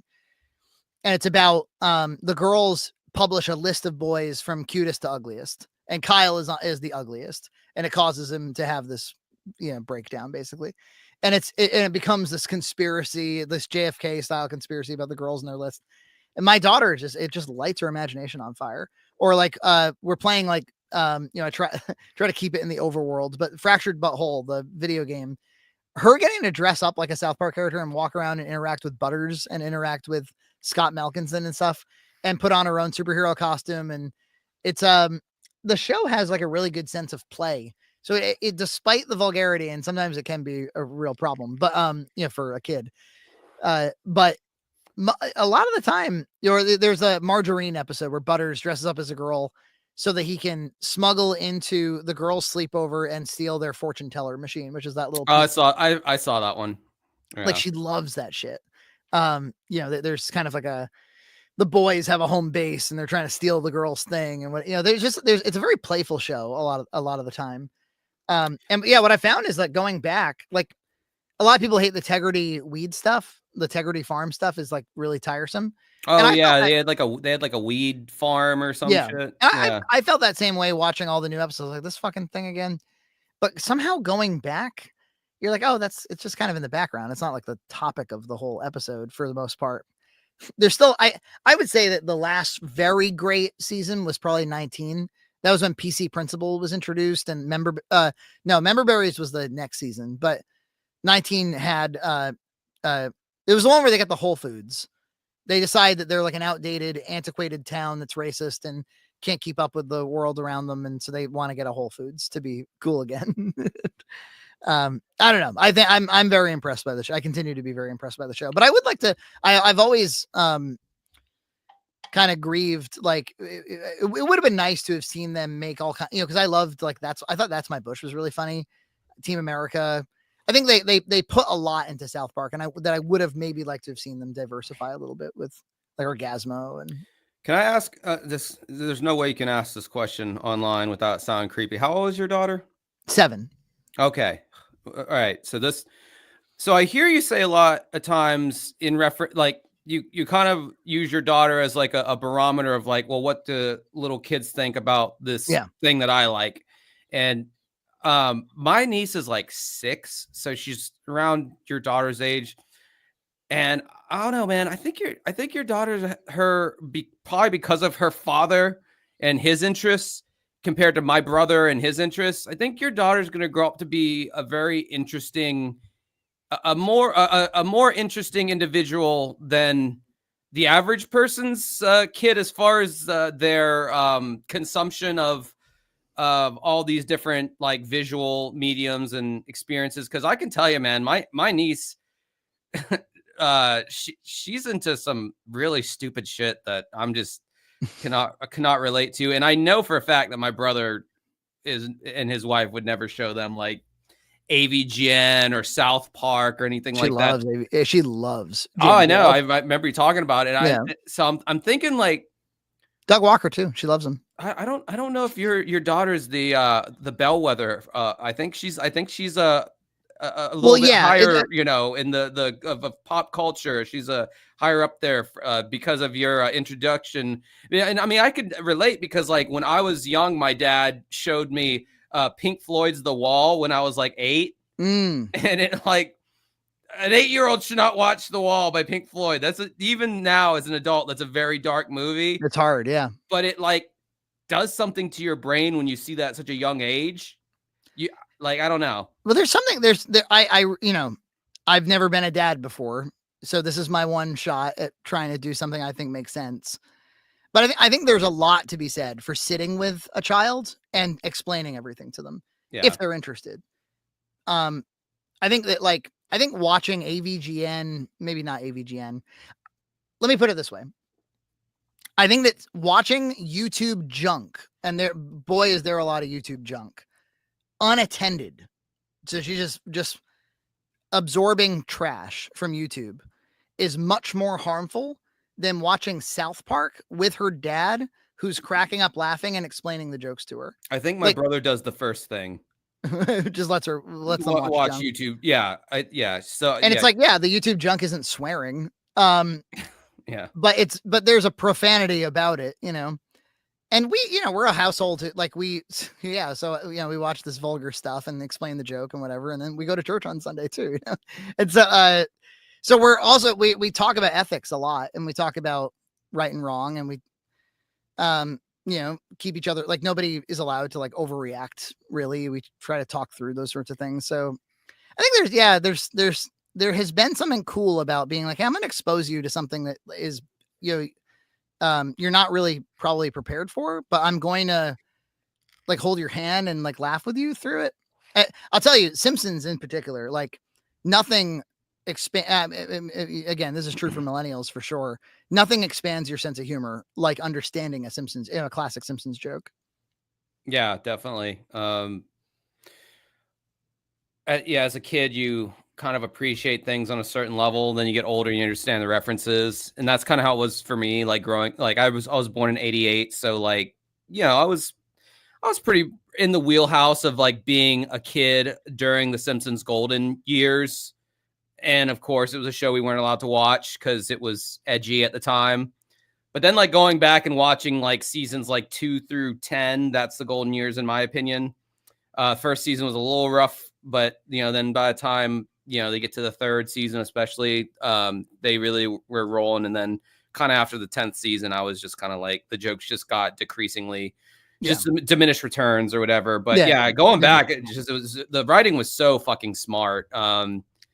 But and then like conversely, I go back to shows I thought I like really loved as a kid. Like I go back and I'll rewatch like Rocko's Modern Life or like Doug, Animaniacs, Real Monsters, basically all the Nickelodeon shit I was like a huge fan of. And there's like a lot of like goofy sound effects and like wacky, it's like coded childhood, but yeah. And I'm just like watching it now, and I'm like, I guess there's certain things in this that are still pretty funny, but it's like, this is like they knew what they were doing. Like they knew what audience they were serving. I think the one cartoon that really like still like rode the line so well was SpongeBob, like the first 3 seasons, but before the movie came out. Yeah, I can go. I never really watched it. Yeah. I watched that when I was I would have been in like a teenager when that show first came out. I thought it was fucking hilarious back then, and I can still go back and watch those first like 3-ish seasons, and it's still hilarious now. And I hear there's a very good 3D platformer, Bikini Island or whatever. On GameCube, the GameCube one. Yeah, I'm gonna play that on my Odin 2. Yeah. Somebody, by the way, asked twice. In fact, they paid you to ask this question, so we should give it to him. Indigo Flow Production said, ask Frankie if he will re-release his movies now that he's famous. Well, there's both parts of that sentence are inaccurate. I'm not famous, unless you consider Josh famous. Fair. And fair if you considered that. Yeah, right. And the films never were unreleased. They were released at the time of their being completed. There was even a fucking audiobook compendium. Yeah, they're still out there, so you can get them anytime. But just another quick comment about comedy and like kids and stuff. I have found that for her, something that she seems to get really a rise out of is when she'll watch a joke catch me off guard, and like I'm a cackler. I'll cackle or I'll let out a big laugh, and she'll go, what? what? And she like won't leave me alone. And she's like, you gotta, I want in on whatever you just experienced. And then I gotta spend 10 minutes explaining a joke, but it's always kind of rewarding. Yeah. Sorry. Again, as soon as I look at my cell phone, it's I just instantly like, even though I'm listening, I'm paying attention. Oh It's yeah, like, I don't look. I'm not look. If I what kind of hypocrite would I be if I were to give you shit for that? Zach says you were famous enough that I was surprised that you talked to me in the Discord. Well, that's your problem. See, we can dissuade anybody of my fame simply by if they reach out, I'll respond. It's very simple. yeah. And it's like Frankie's freakishly accessible, you guys. Yeah, You very know, simple. it's, You just give me a ring. it's not that big of a deal that he's on my channel right now. No, No, just call. joking. Just call me. I- There was one guy had been prank phone calling me. I had received like a series of prank phone calls from like a Cinemassacre guy, and then Your actual like phone number? yeah, he found it on some public listing, and then he finally reached out and was like, "Hey, that was me. I'm sorry. You know, I just thought it'd be funny." I was like, "Oh, it's okay." I was like, "Maybe don't though." You know, That's it's a little that's too much a little weird, a little because bizarre. you don't know who the hell's doing that. You know, but When generally speaking, I'm not too afraid of the public. when somebody's just like nameless and faceless, like I understand the temptation to fuck with them, I guess, to a certain degree, but like when you feel like you actually have like somewhat of a personal relationship with them in some way or another, no matter how, you know, deep or not it might be, you tend to like impose your own like humanistic decorum that you would impose like on like a in real life relationship. So yeah, it's a good point. It's like all you need is a little bit of a relationship, yeah, and you're like, wait, maybe not. yeah, like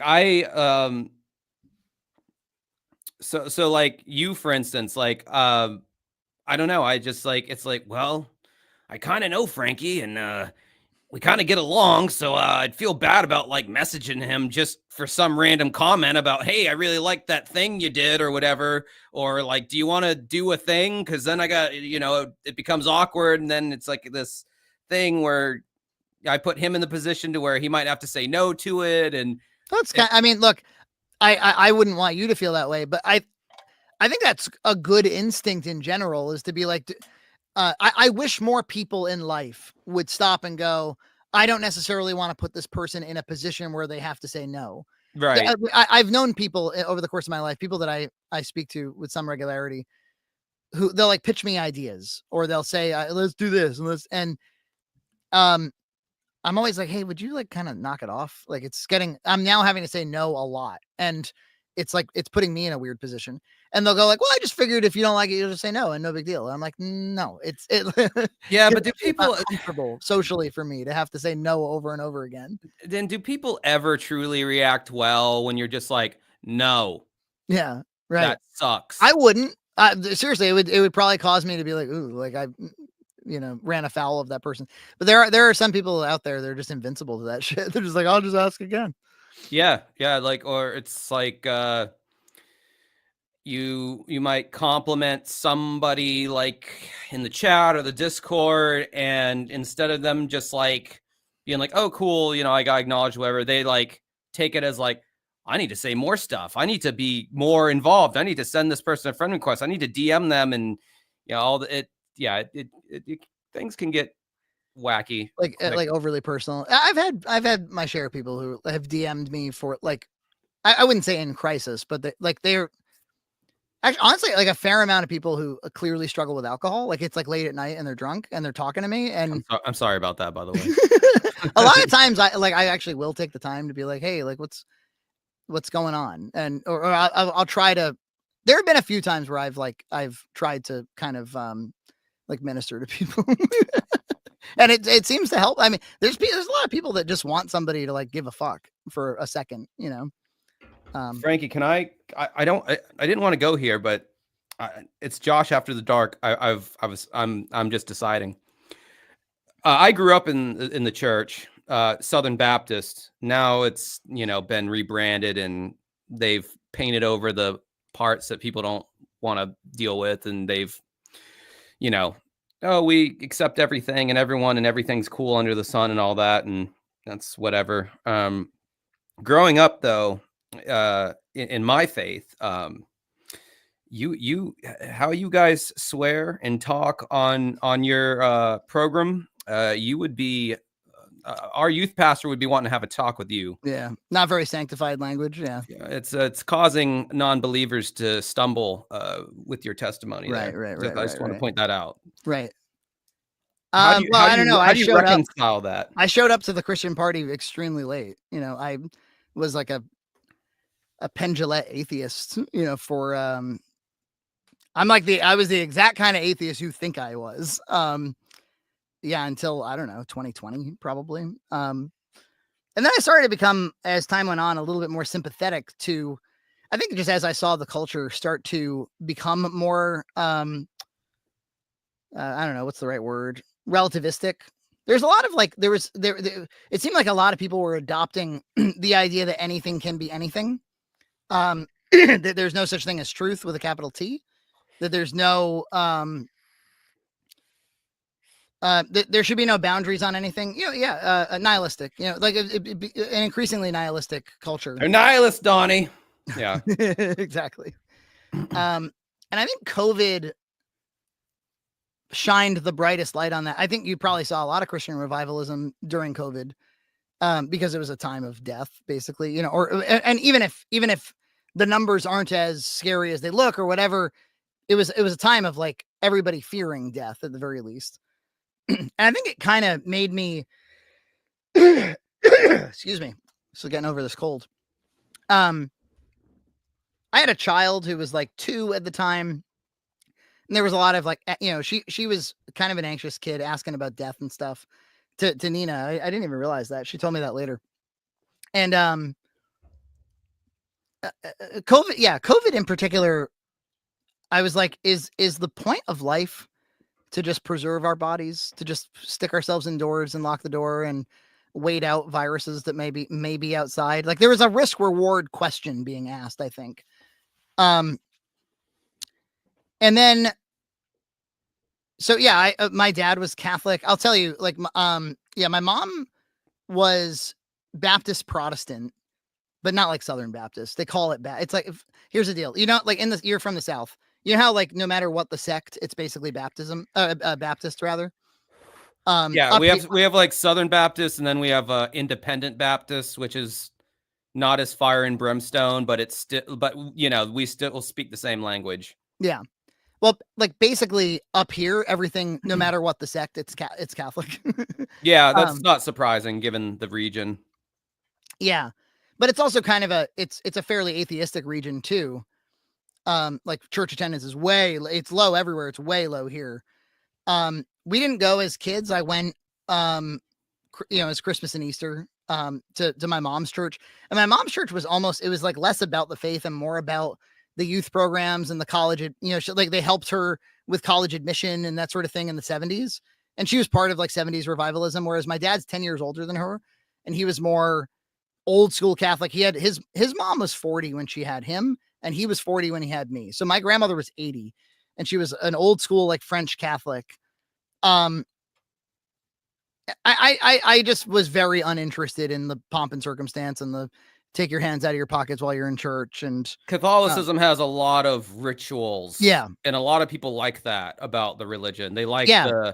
and I, as a Southern Baptist, I was dating a girl who was Catholic, which honestly, in Jacksonville, Florida, to meet someone who's like a devout Catholic is very rare. And she was. And so I went to a mass. And first of all, we don't even call them masses. We call them church services. Right. What the fuck is a mass? Right. That's something you find on your kidney after 20 years of drinking moonshine. Well, that's what it is for me now. So, I'm sorry. You go ahead and finish that thought. So I go to this mass, and there's this I don't know, cardinal. I don't know what the fuck the preacher guy is called. Priest, whatever. Yeah. He's like bishop. You know, something, our Father, something, and they all say something. They repeat it back, and it's just like, I was like, could you at least pass out a pamphlet that shows me what I'm supposed to say? Right. Back Yeah, to it's how very much a club. do you guys know all this shit? And then I there's remember being like, you talk about anxiety. I remember like when it was time for communion in a Catholic mass, I was like, I almost always went up in the wrong direction. Like I went the wrong way or something every time. It was always stressful. But Nina grew up in the Catholic Church, but like she did catechism and she got confirmed and all that stuff. But she was never really into it either. So I met her when she was 14. I was 14, and we were little atheists together. I would say like our atheism was a big part of the relationship, actually. that's kind of like the edgy thing to do when you're like young, I think, right? Yeah, Like, yeah, be yeah. an atheist, just be like, screw God, there is no God. I mean, Well, that's yeah, I think that there's something exciting about thinking that you've realized that you don't need it, that you don't need to live in any kind of faith other than faith in whatever it is that you're currently interested in or something, or that there's objective morality, when I think we all kind of know that's not true, at least not not from within. So anyway, yeah, I think probably it was on my mind where I was like, maybe the Christians have it right, or maybe they got some stuff right, or maybe we've thrown out the baby with the bathwater or whatever. And yeah, of all, like, it was my we were doing a Junt's cart, and we had done a closed mall, right? Because this is where all churches are now, are closed malls. At this place called the Swansea Mall we grew up going to, and we went there we didn't realize it was a church. It was like go see Santa in his original location at the Swansea Mall, and we were like, oh, let's do a Junt's cart for the Christmas special. And we went, and it was like clearly done with love. They had like free hot chocolate. They had like some kind of snow coming from the ceiling. And everybody seemed cool. And Nina started joking about like, what if we went to the Swansea Mall for church? And I was like, ha ha ha. And I wasn't really responsive to it. And I think it was like 3 months later, she was like, I'm going to go. Okay. We went to their Christmas service, and what we learned was it was a guy from North Carolina. His name is Zach Lenz. And he's the pastor up here, and he's about my age, and everything he says makes sense to me. I guess that's really what it comes down to. Like, everything this dude says makes sense to me, in ways that like I'm certainly not getting from the popular culture, that cut against a lot of what I'm hearing, certainly on fucking Reddit and in YouTube comments. I think there's a lot of wisdom in a lot of what he's saying, and it's scripturally based, and that gives you an anchor. But yeah, it's a church service. It's non-denominational, Pentecostal. He's a musician, and their worship service is pretty incredible. Like they're just really, really good musicians. I think I've counted that they've done something like they circulate something like 200 songs. So also things don't get especially stale. It's a long service. It's an hour of worship, and then it's an hour of sermon. But I find it all really, and there's a really great kids church that Gloria goes to. I could go on. I think a lot of times what I run into with people is they'll be like, but you don't really believe there was naked people at the beginning of time, in a garden, right? And I'm always like, I kind of dodge the question naturally because, yeah, I feel like I'm getting a scoop right now. Yeah, I guess you are. I'm not as interested in like, hey, do we factually believe in these supernatural claims as I do like, I think that whether or not, you'll hear this from Christian people a lot, or religious people in general a lot, but I think that whether or not you have a faith, there's probably some story of your life that you're living faithfully. For me, it was I'm a filmmaker or something like that. I'm a filmmaker, and I live that story faithfully. I'm willing to commit blood, sweat, and tears to this idea that I'm a filmmaker. And I think like believing in something outside of the self, God of fuck has a bunch of rocket. I suddenly got concerned that the chat was like had turned on me. I think, yeah, I think having faith in something that's grounded, that's outside of yourself, and living that faithfully. And I think the story of the resurrection is like the great. I don't think it's just a story. I think it's like the story that transformed like human existence, like fundamentally. I like that there's an entire ethics system that's based in the idea of like it started badly because in life it does. And we had to try it again and get a second chance through grace that we can move forward. I think it just makes a lot of sense. Like, even just like cognitively, it makes a lot of sense. So I guess that's my start. I believe that evil exists. Like, it's a real thing. Yeah, I believe that there's purpose to life. I think it's hard to commit to the idea that life is purposeful. And I think that if you don't live a life of purpose, then like depression is bound for you. And I don't even think that's a religious no, idea. I don't either. But I think that what is baked into the religious pie, or I'm not advocating for all religion. I'm advocating for Christianity. What's baked into the Christian pie is that your life has divine purpose. You're here for a reason, and that everybody you look at, even these fucking idiots in the comments, that most of them seem swell, but they're here for a purpose too. You know what I find? I feel like whenever you talk about theological debates, it's like there's always like a British guy for some reason on the other end of the interview. You know what I find interesting about what you're saying right now is you're saying that there's a religious aspect to, and no, I'm just joking, but there is always a British guy. That guy Alex O'Connor, you ever see him? He's a smart dude. He's an atheist.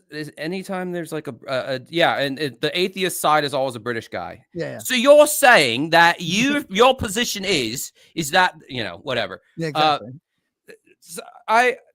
What I find interesting is that and what I think, and correct me if I'm wrong here, my mom and dad, who exposed me and my brother to a whole lot of Southern Baptist ideology, which ultimately did way more harm than good. I can see that. This is not your modern day, like there's like a half pipe on the altar where, and the youth pastor has like tattoo sleeves, right? And kids are like dropping in, doing kick flips as they're like, this was not that 25 years ago when I was going to church. A lot more puritanical, I'm sure. Very puritanical, very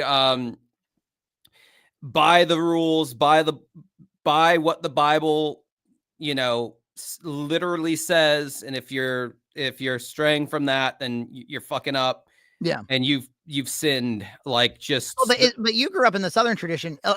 So what we're taught is that the fundamental of the story is that you're like, through Christ's grace, you're already saved. You're somebody he wants a relationship with in the first place.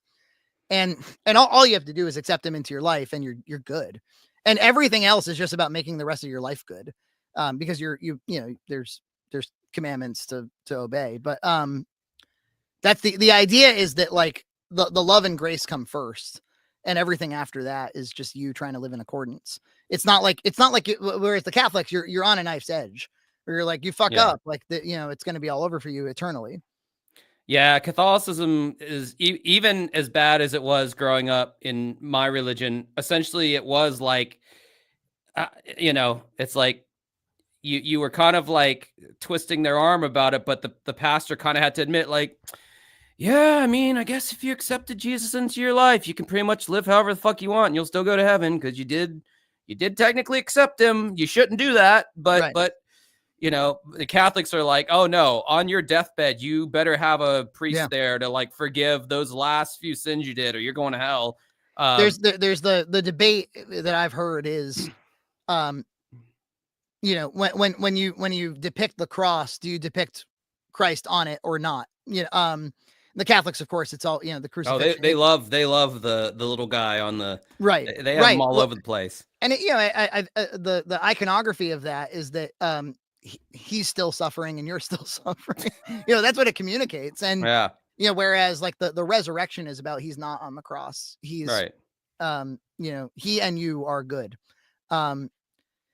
I'll tell you, man, like, I don't know. I think fatherhood, probably many. Well, that's actually what I was getting to. So my mom and dad grew up, blah, blah, blah. They got to a point to where I think this is what happens with a lot of young families, is like, you have a kid. In my parents' case, it was two young kids. And and they're entering into this like wicked world, you know, and they want they I think my parents or my dad, because he kind of like steered the ship in this direction, and he told my mom, because like my parents were both just slutty drug people.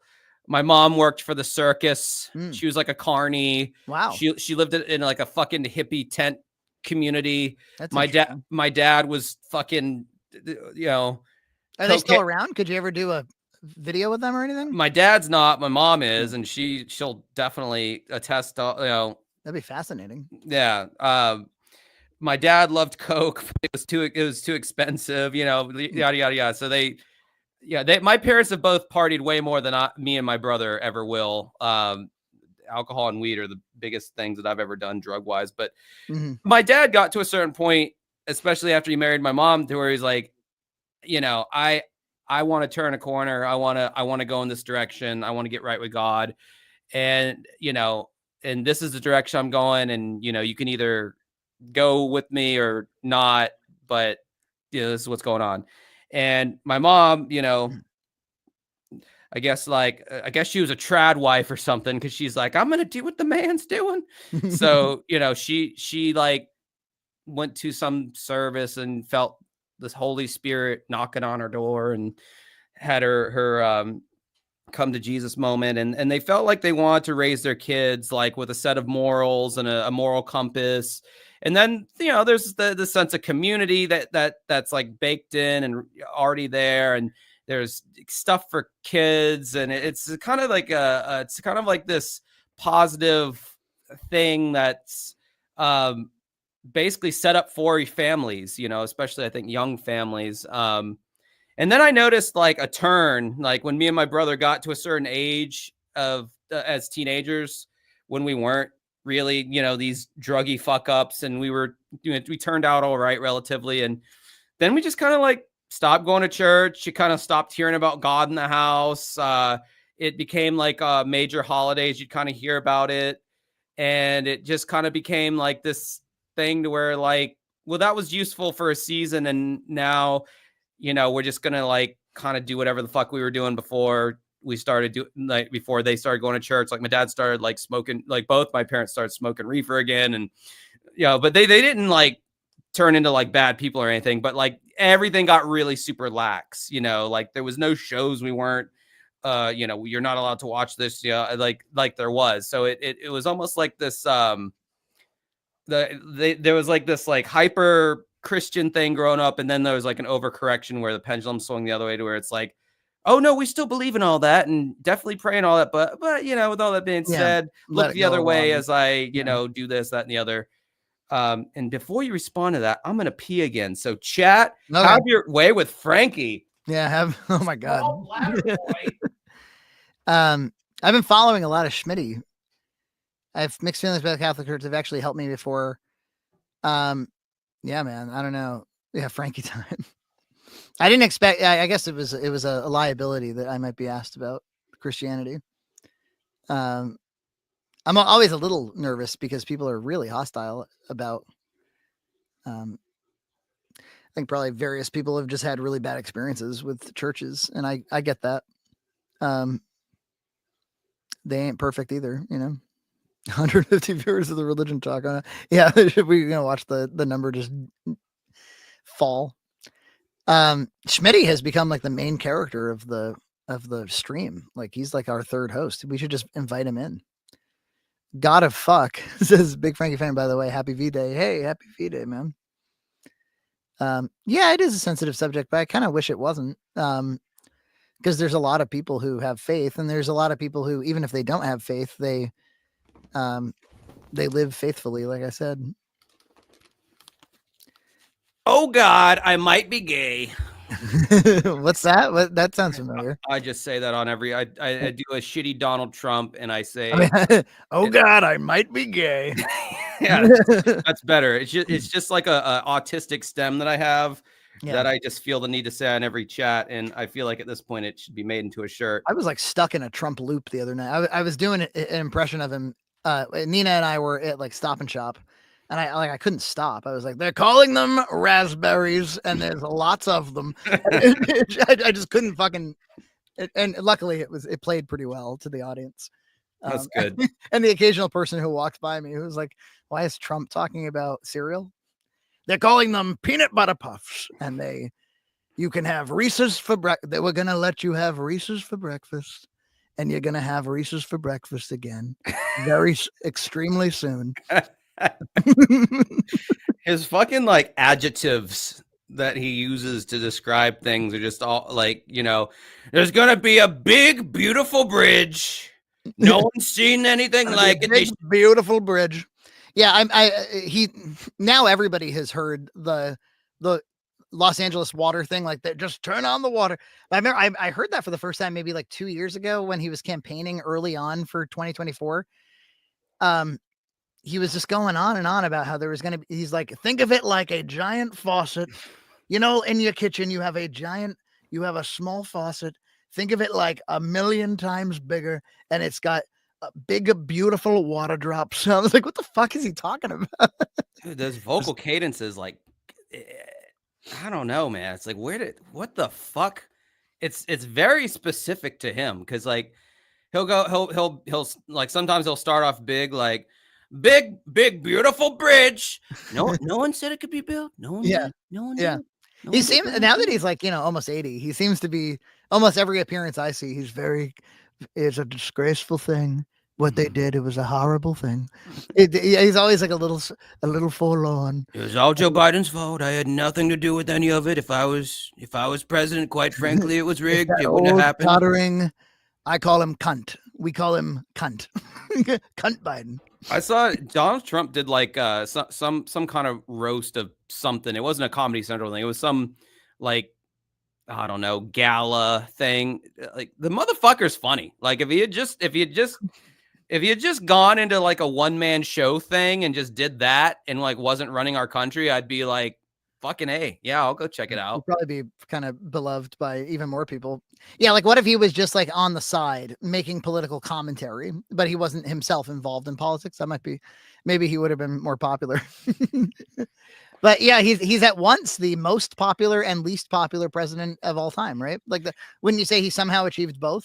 I think people are just. I think the people who are against him are just so worn out from the Trump derangement syndrome. And let me just go on record right now, chat. You fucks. I'm independent. I'm just kind of. I'm independent. I'm independent. I'm just kind of whatever. And there's a lot of raspberries. But I think the people who were just so fervently anti-Trump at this point now are just like, yeah, he sucks. I don't know, whatever. Maybe not. I thought that was the case, and then I noticed. I have a cousin, for instance, a very sweet lady. She's gone off the fucking deep end with Donald Trump hatred. Like, it's all she can do. I don't have the energy for it anymore. I did for a little bit, but for a couple of years, but I've gotten so worn down by this motherfucker's incessance, like that. I'm just like, yeah. Don't you find it inspiring on some, just as an artist, a little, hey, this guy won't give up. Yeah, I mean, it's like he just, yeah. I mean, but like when you've gotten that close, and you've, like, what else is he going to do with his time if he wasn't doing this? Like, I don't know. It's like, yeah, you're like, well, at least he's got something to do. Us. Somebody asked me earlier, what's Frankie playing on his Odin? That big, beautiful handheld. And I just got in another one. I have to admit. What's an Odin? Oh, so it was it's an Android tablet basically with a controller, and so you can emulate GameCube and PS2. Really? And all the rest of it. They've gotten to that. It's fucking incredible, dude. It's the best. And you know how N64 is always terrible to emulate. Yeah. This thing does it no problem. I figured in 2025 they would have cracked the fucking code for like a 30-year-old. They have, but it requires a lot of horsepower because it's not the original hardware. So I think it has to. I guess it just has to do a lot of math to approximate what it used all to be. those shitty textureless polygons need Saturn. Sega Saturn's like that too. I hear PS3 is like that. Very, very hard to emulate. So we're working very hard on that. Didn't the PS3 have like a dual or quadra like processing thing, and they all worked in synchronicity or some shit? It was some different. Yeah. It was some different infrastructure that was supposedly gonna like give it the edge, but it just ended up being a pain in the ass to port. So like Xbox 360 won that generation just based off of that alone. That was always what I heard about the PS3. They went in some weird direction with the CPU or something. I'd like them to figure it out, because I never played any PS3. I was a Wii guy and not much of one, honestly. But I kept seeing this 8-bit Doe, the wireless controller company. Yeah. They have the Sega Genesis one that I've talked about a lot. It's 6 buttons. It's so comfortable, and it's I don't know, I just really like it for some reason. I bought like 4 of them. And then they partnered with Ambernick to make this Arc D thing last year. And every time I saw it, I was like, that seems really fun. And, but yeah, it's, I was playing Castle of Illusion on it a moment ago just to test it. But I have to say, it's, when it comes to Sega, so all I put on it was Genesis, 32X, Sega CD, Master System, and Game Gear. It's probably, including the Odin 2, which was way more, this was like $90. It's extremely comfortable to play. It turns out that like retro games do have controller requirements to play them properly. Oh yeah, they're screaming about how they can't believe I've bought more handhelds. I know. I've never been a big handheld fan. Like I think I might have used my Switch like once or twice undocked, but I don't know, like with the 3DS, I made the exception because there was like so many great 3DS exclusives, like what was the Legend of Zelda, the Link's Link Between Worlds. Between Worlds. Like that is a game to this day I fucking wish they would port to the Switch. I want to play that with a controller on the big screen. I don't want to like hunker over my two like the rest of us, or like me. I've been playing a lot of 3DS on the Odin 2. This is the Android one, the beefy one that does GameCube and all that. I've been playing like Burnout 3 for PS2. And what it can do is, because it's software emulation, it can upscale everything. So you play like Mario Kart 7 for 3DS on this thing. And you might say, like, how do you do the dual screen? Well, you can map a button to just switch between them. But you can full screen the primary screen on your TV, play with an Xbox One controller. It's upscaled by like 4x. It looks beautiful. The Star Fox one, like the remake that they did of 64, that looks incredible. So you mean to tell me I can play, if I get this Odin thing you speak, I can play Link Between Worlds on the big screen? Oh yeah. Yeah. That's absolutely what I'm doing next. It's some money. I mean, all in, it's it's like $400, but you get a dock for it and all. But you'll also be able to undock it handheld. You'll want an Xbox One controller probably. I'm assuming you're getting you're downloading like ROMs off of some. Okay. Yeah. And then you install Android based emulators. You just run them off of Android. Can I just pay EJ to set all this up for me? EJ, he's very good with. I mean, of course he can do all this too, but he doesn't seem quite as into the handhelds. Well, he was into that ROG Ally thing, but where he really shines is like CRT mods. Like when he put RGB in the back of an NES top loader. EJ is like a proper engineer. Oh, I've seen it. I've seen it. And he also smokes these animals where he beheads them and sticks a spit through them. And he's a man. He's a fucking man. That's why I hang around him, so that I can maybe some of it can rub off. His testosterone will rub off. He was religious before I was. He's been Catholic right along. I feel like EJ is just right about everything. That's what I've decided about the dude. He's he's like the bass player in Spinal Tap. He's like the warm middle. I'm the warm middle waters between the two. You see. No, EJ is what a friend I've found in EJ. He's been so good to me. And he's like he was an engineering student at Worcester Polytech for undergrad, and then he came to Emerson to study film. Like, which the more I think about it, I'm like, what a risk, man. He left a pretty sure thing in engineering and said like, I'm going to go into the arts in grad school. But thank God he did, because I wouldn't have had he was at the Boston Globe apparently. Yeah, he worked there for a little while as a videographer. And then since then he moved to Western Mass, and he's been working as like videography and editing in finance. A lot of people, like, I think, are looking for, there's a lot of people who can edit video and who can shoot video, and they're looking for jobs. And I think what he found was like, if you can be the one guy who does video at a company, they can pay you pretty well. If you're on a team, like it gets diluted, I could imagine, I guess. Yeah. I mean, I have people locally who want, because they see that my band's like music videos and I shoot them out of necessity. And I'm a functional video guy. You've seen some of the shit that I've done. I could be one of your slobs if I had the time or desire, but I have neither of those things because I'm busy doing my own YouTube channel. I mean, so Jason Graves is doing it too, but he finds the fucking time somehow. I'm very lucky. It's very strange. Although I think that the appeal has been like, so I at this point we have 10 slobs in rotation. Jeez. Yeah. And I think the reason and the intention, well, first of all, I never had any intention. It started with, my plan was to just keep clipping podcast clips and whatever, I'll do it in the cracks of my time.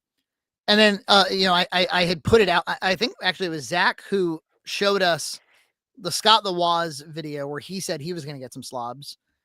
And then, Zach and Jason was the very first one. Jason was, he DM'd me with like slob ? Like, hey, I'll give it a try. And he did like 5 or 6 and they all came out fine. And I was like, well, yeah, I guess I don't have to be so precious about this. And then I think what happened was, because others were doing it and because we were talking about it and because it seemed like fun, and I don't pay well, but I pay. It's not free. In other words, there's something there. One person after another was like, maybe I'd give it a try. Yeah. Would you tag me in? Can I do like one and see how it goes? And then again, this was like just totally unintended. It became a cool, fun, creative community where everybody gets to put their stamp on it. And like one guy put out VHSs for us, and like, this is a project we didn't. And I think the reality is that, Jason aside, and all of them have their own things going on. Scotty Dunn has an incredible YouTube channel, but some of them, like Trevor, for instance, who's really creative. He was on our podcast once. I love that dude. And he was like, yeah, look, I don't really have a lot of desire personally to put out my own YouTube content, but I really enjoy making YouTube content, and getting to hang with you guys and get creative with what you give me is fun for me in my, creative life. So there's room for it. I think, I think that if we didn't create like a fun creator space where there was a community aspect in addition to whatever, just helping the channel, I think probably it wouldn't be as alluring to them. But everybody seems to be having fun and finding it fulfilling. And then they get to come on the podcast. Like, we've featured some of them now. We'll feature more of them in the future. Like Scotty probably wouldn't have ended up on like that kick-assy discussion otherwise, but I thought he added a lot to it. So it's been fun and a huge help to me. Yeah.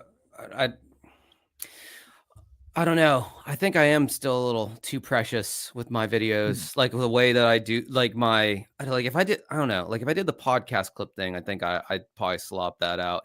I learned that I'm too precious with the main channel. Jason took a crack at a What's in Junt's Cart, which again, this is like a video blog style thing, but I am quite particular about how those feel and look and how they move. And I kept something like 40% of what he did probably. But I redid more of it than I would any podcast clip. I let them have license on podcast clips. It's almost like they've started to meme me in the edits and stuff. And maybe that's fun for them. I don't know, but it's been great. It's just, I don't know, that to me, that's the best part of YouTube, is the unexpected strange shit that comes from it. When it's positive, that is. When it's negative, not so great. But look, there's been a bunch of people of faith who are in our fan community, and there's a space in our Discord for that. And that's been really fulfilling and cool too. And I don't know, there's like community matters, being around like-minded people and expressing to them matters, being able to be part of a creator community with you and Jason and some of these other guys has been, Brown Electrons, right? Like we've talked about him. He's awesome.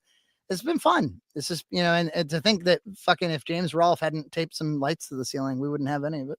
Right. I mean, yeah, it's true. Yeah, I don't know. Like I always thought like coming up, I was like, man, if I could only like get in with like a group of guys, who are also creating stuff, then I would really blow up. And like I just focused on like the wrong things, like 'cause I was like really trying to like blow up when I first started my YouTube channel. But then when I just kind of like relaxed and stopped caring and just grinded, it just all kind of like naturally, Like anything in life, wouldn't you say? I mean, isn't it, when you're in a flow state or when you're, yeah, when you're doing the thing that's natural to you, that's when you're going to, excel probably. All right. So I have on here is, and I don't know if you have a good answer for this. I imagine, I think I can imagine what the answer is You're going going to to ask, is Jesus Lord again? I saw Dancing with Holy Ghosts. I really like that one. Oh, by the way, I'm at the point now where if you want to ask any questions in the chat, you can go ahead and do that, and we'll try to answer them. But I have on here, what's the Red Cow 5-year plan? Oh wow. I honestly, I don't have one. I didn't think you would. I wish I did. I wish I had like there are a list of videos that I have been in the bank for a long time. For years I've wanted to do like an in-depth video essay on this might be something you're interested in, comedy music, from David Brent to Spinal Tap to Flight of the Conchords, and I'd love to do like an in-depth like what makes comedy. What makes good comedy in the form of a song? Obviously, South Park would be part of that too. So I like to do that. There's this I've talked about this before. There's a lost commercial from my area called Super Credit Man. And I think that would make a really fun documentary, like maybe a 30-minute or 40-minute documentary. See if we can find that fucking commercial, because it's lost. It's lost media that everybody remembers. That's what's so intriguing about it. We said earlier, there's no such thing as lost media. Well, this one seems to be lost. I cannot find it. So it'd be really interesting to try to locate that. Everybody knows I re-edited the AVGN movie, 11 years ago. And I'd like to remember when James did a video about recutting Kill Bill, the two Kill Bills together? No, I don't. Yeah. It's oddly enough video. It sounds like a really bad edit of those movies, but it sounds like he mutilated Kill Bill. But I'd like to do a video in that style where I talk about what I re-edited in the movie. Because as you know from streaming it, Screamwave will not allow anything from the AVGN movie to be up on YouTube. So it would have to be done with screenshots or stills or something like that. But I'd like to describe like what the rationale was, for cutting certain things, and what I believe the effect was of moving some of the better parts closer together. And yeah, I wanted to stream your edit for one of my Friday live streams, but I took your advice that they're very protective of that movie, because like lately I don't know if there's like a troll that's like reporting me or something like that, but like I have been getting, my streams have been getting just shut down a lot lately, and I don't know if I'm just making poor choices. Like, I mean, I tried to stream Trolls 2 like a week or two ago, and that one got shut down after like 15 minutes. And I get that, I reversed the video. I threw a VHS filter on it. It took it forever to fucking render. And I thought, all right, this should be good enough. Like Dylan the Night Owl's, copyright owl thing that he did. And it flew past the algorithms being able to detect that he was using that stuff. And I figured, because it's like I flipped the fucking image, I threw a filter on there, it's already minimized because I'm in the corner and all that, and they still somehow got it. So then I had to start a brand new fucking stream, I think, and I did this video that someone, apparently James, put out this video where he went and actually revisited the dragon from his youth that haunted him. Yeah, of course. Yeah. So I tried to stream that, and even that stupid video, which is like a nothing video, even that got my stream shut down. So I don't know what's going on currently. Yeah, but the Cinemassacre stuff might be over. But I tell you, Doug Walker doesn't care if you stream any of his stuff. Go crazy. Oh yeah, I know. Yeah, like yeah, Kick-Assia, Suburban Nights. I Suburban, honestly, dude, Suburban Nights was such a traumatic stream for me to make it through that I'm really, really like not looking forward to streaming to Boldly Flee. But I know I'm gonna have to do it because like everyone, I have like a sick contingent of my audience that like they just like to like watch me suffer through the whole like, do you want me to suffer? And their answer is yes. Yes, we do. Well, you do get pretty funny. So yeah, it's entertaining. And it's like I don't know. I guess if MS23K taught us anything, it's that you can watch really, really unentertaining things as long as somebody's being funny during it. I mean, that's Asmongold's entire life, right? Like he's just like you end up watching him react to something just because you know, to a video you would never watch on your own. People get really uptight about that. They're like, you're just stealing content from others. And it's true. They're not wrong. However, like, you know, for a lot of the audience, the value add is the commentary that person's providing. It's kind of weird. I don't know who this Asmongold is, but he's like one of the most popular Twitch streamers alive. And I don't watch Twitch either, but he re-uploads everything to YouTube. He's a guy who he lives in Texas and he's got long hair and he's got like gum disease and he lives in filth. King Cobra. And he was a WoW player. That was his claim to fame. And I don't know, he started talking about like politics or, you know, reacting to the Johnny Depp trial or whatever. And he just gained an incredible following. Like he'll put up like a clip from one of his Twitch streams. It'll get like 1 million, no problem. It'll get 250,000, no problem. Like first 20 minutes or whatever. And it's mostly just him going like, wow. But I actually think some of his insights are kind of sharp. He's very hated at the same time. There was a big controversy with him recently where he made some really inflammatory statements about Gaza and he was like booted off of Twitch for it and all this. Oh, why would you even touch that topic with a 10-foot pole? He made an obviously very stupid mistake, not to mention the statements he made were kind of like indefensible, but very quickly people are like, wait a minute, there's this guy Hassan Piker, he's #1 on the platform and he's basically a terrorist. I know who Hassan is. Yeah. And so it just it really highlighted like, so this dude over here says this one thing this one time, and this guy over here who's like clearly funded by like terrorists is allowed to propagandize on your platform nonstop. Like, yeah, apparently H3 has done a content nuke video on Hassan, so I haven't watched it yet. It's like almost 2 hours long. But... it's worth your time. It's pretty, you know, look, I'm not thrilled with Ethan in general. I think it's foolish that he ever even was a co-host with that guy in the first place. Like to me, the whole thing smacks. It's like a little rich to be like, I didn't know he was an extremist. Like, how did you not know this?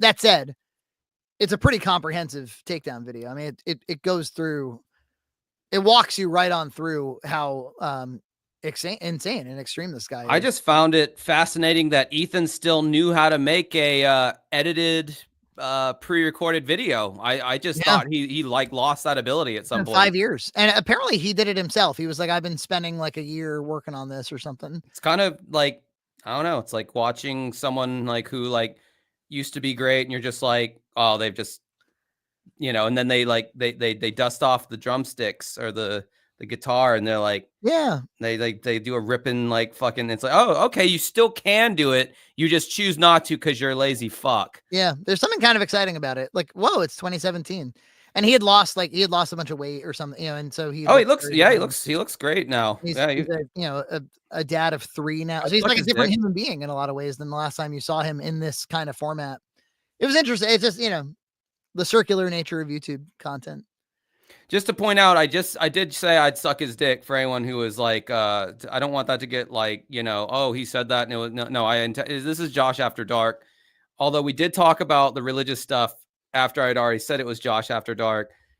It's a weirder thing now. You know, there's another person here, so I'm finding my my sea legs, if you will. But balance. Anyway, speaking upon you know, actually feeling like I have some kind of a kinship or friendship with you, I don't want to impose too much more on your time. This has been a solid 2.5 hour thing that we've done here, which is that's pretty good, right? which is 30 minutes longer than what you would get with a normal Red Cow Arcade podcast. So I feel like you got a little great value Walmart brand, We did a lot of talking, and we did beautiful words. Beautiful words. There's a lot of words said. You never once acknowledged my Justin Silverman shirt. No, I don't understand. No, well, I've been staring at it, though. I've been staring at your nipples, which are which he's smack dab in the middle of. His face gets more contorted in cartoonish ways. Like the more, it's just, I don't know.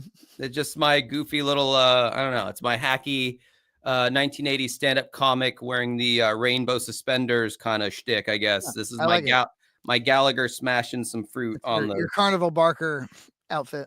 Yeah, no, everybody in the chat's disappointed me. You didn't ask any intelligent questions. I won't be answering any of them. They want us to do a big old bag of crack. Somebody's saying something about we should do crack. Yeah, again, sorry, chat, that I wasn't able to be as attentive to you. I normally am all over your ashes. Yeah, should we give them a little bit of time to? Sure. Yeah. I mean, questions. If you guys want to ask any fucking questions, I mean, I already said to do that, and I don't know if they were asking anything that I could take a bite out of, but they just posted emojis instead. There were some question marks in there, but I was vaguely looking, and I don't know if I. Didn't you have some kind of simp at one point that was able to sort through this sort of thing for us? No, I don't think so. I mean, I have mods, but they're never on. Oh, okay. The mods are. I think Paul might be in the chat still, but I have 4 mods, and they're just never here. Greg Homer wants to know where my daughter and wife are. They're upstairs sleeping. Oh yeah, Cosmic Cosmo. When are either of you having Graves back on?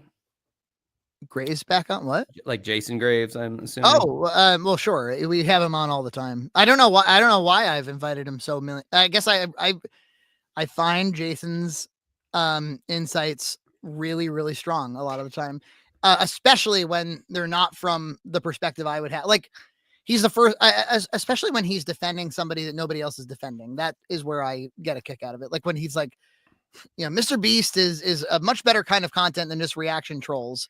I'm like, oh, interesting. And he's like, hey, Frankie, I've noticed Jason knows me very well. So he'll kind of clue in on something that he knows I'll find interesting. And so when he says, hey, you should really read that employee letter that Mr. Beast wrote. Normally I'd be like, well, I don't want to read that. But I'm like, oh, Jason told me to read that. I'll check it out. And then I want him on the pod to tell me why I should have read it. Yeah, there's always that one friend that kind of curates. So I have this one friend who he'll send me because most people in my orbit know I hate getting sent videos. You should watch this TikTok video. You should watch this Instagram reel. I hate getting those messages. I will never watch the video. I just don't like doing it. I don't. Yeah. It's never funny to me. But I have this one friend who knows how to curate for me, and he only sends me things that he knows that I will absolutely enjoy. So I will only watch the videos he pretty much sends me. So you always have that one friend that kind of it's all right, I'm filtering through the bullshit. So we got a $10 super chat. Sad Mad Wolf, big Frankie and big Joshy fan. Although honestly, Frankie looks about 2 feet tall from the weird perspective of the camera and the couch behind. All right, not really a question, but I will take your money happily and give none of it to Frankie. Exposure. Somebody said, Nuno said, Frankie, tell us about your well-known Portuguese ancestry and how to avoid Charisse-related fire hazards. I'm actually not Portuguese. Everybody from my area is, but me and my wife are not Portuguese.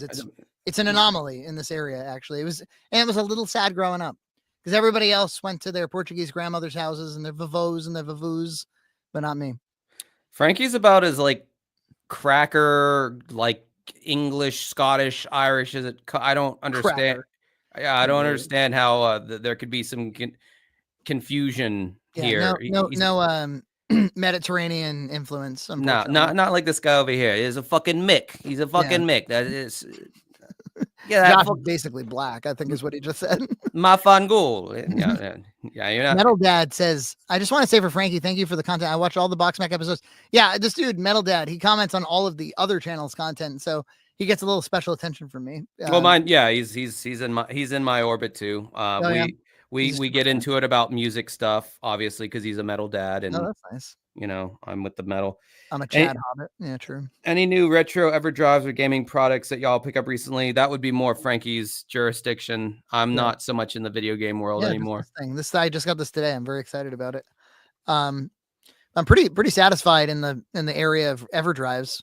So I've got an SNES Junior with a FX Pack Pro, N64 with EverDrive, NES top loader with EverDrive, Genesis with EverDrive. The Genesis one is the one. If you were gonna get an EverDrive, you got to get the Genesis one because it'll play on your original Genesis the Sega CD games without the CD add-on, which is really exciting. And it'll play 32X. If you have a 32X, it'll play Master System, so you get a lot of bang for your buck.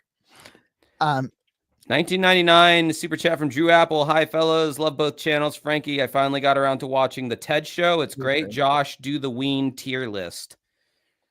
Yeah, I don't know a fucking thing about Ween. I know they're like a cult. I know they're a cult band, and I know that they're beloved by many a hipster, even though we said we don't know what that is anymore. I would say like the classic definition of hipster definitely loves Ween.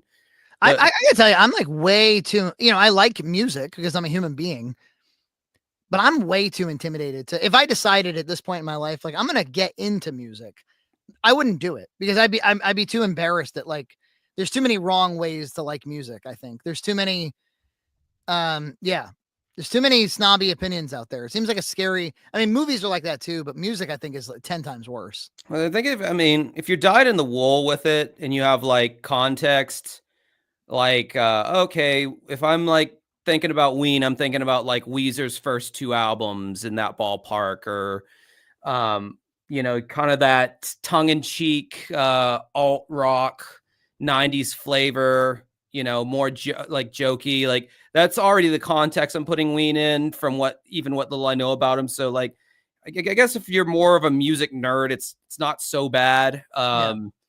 Because you have like so much context to base it off of, but like that would be like me like talking about like Blue Velvet by David Lynch and expounding upon what that means in the greater David Lynch world and movies in general. I would be so intimidated that I wouldn't even try it. Yeah, it's scary. I don't want anything to do with music. I'll just listen privately. Yeah, that's literally how I am with movies. Drew Apple wants to give us more. Give me more of his money that Frankie won't see a penny of. That's fine. Get paid in exposure. Yes. The Big Ryan model. Haha, Frankie. I went to the Ween South Park show here in Boulder, Josh. Just listen to all the albums once and rank them. You'll get tons of views. I find that very hard to believe. Yeah, they had Ween, Primus, and Rush. All on stage together. Geddy and Alex from Rush. Right. Well, yeah, but Geddy came back for the first time in how many years for a South Park concert. It was kind of awesome. And then I already complained about this, and I made a Geddy Lee video. They did like fucking Closer to the Heart, which is like so outside of his range. It was, unfortunately. I mean, you don't even have to know the fucking song to know that like he sounded like shit on that one. They could have done.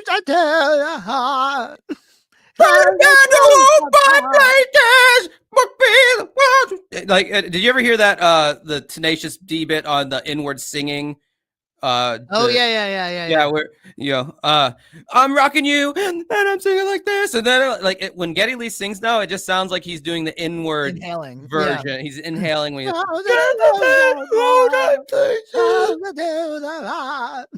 just doesn't sound good.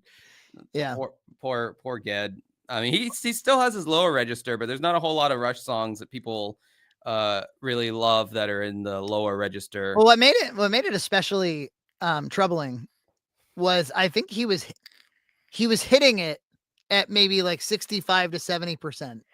Like it was an approximation of what it's supposed to sound like.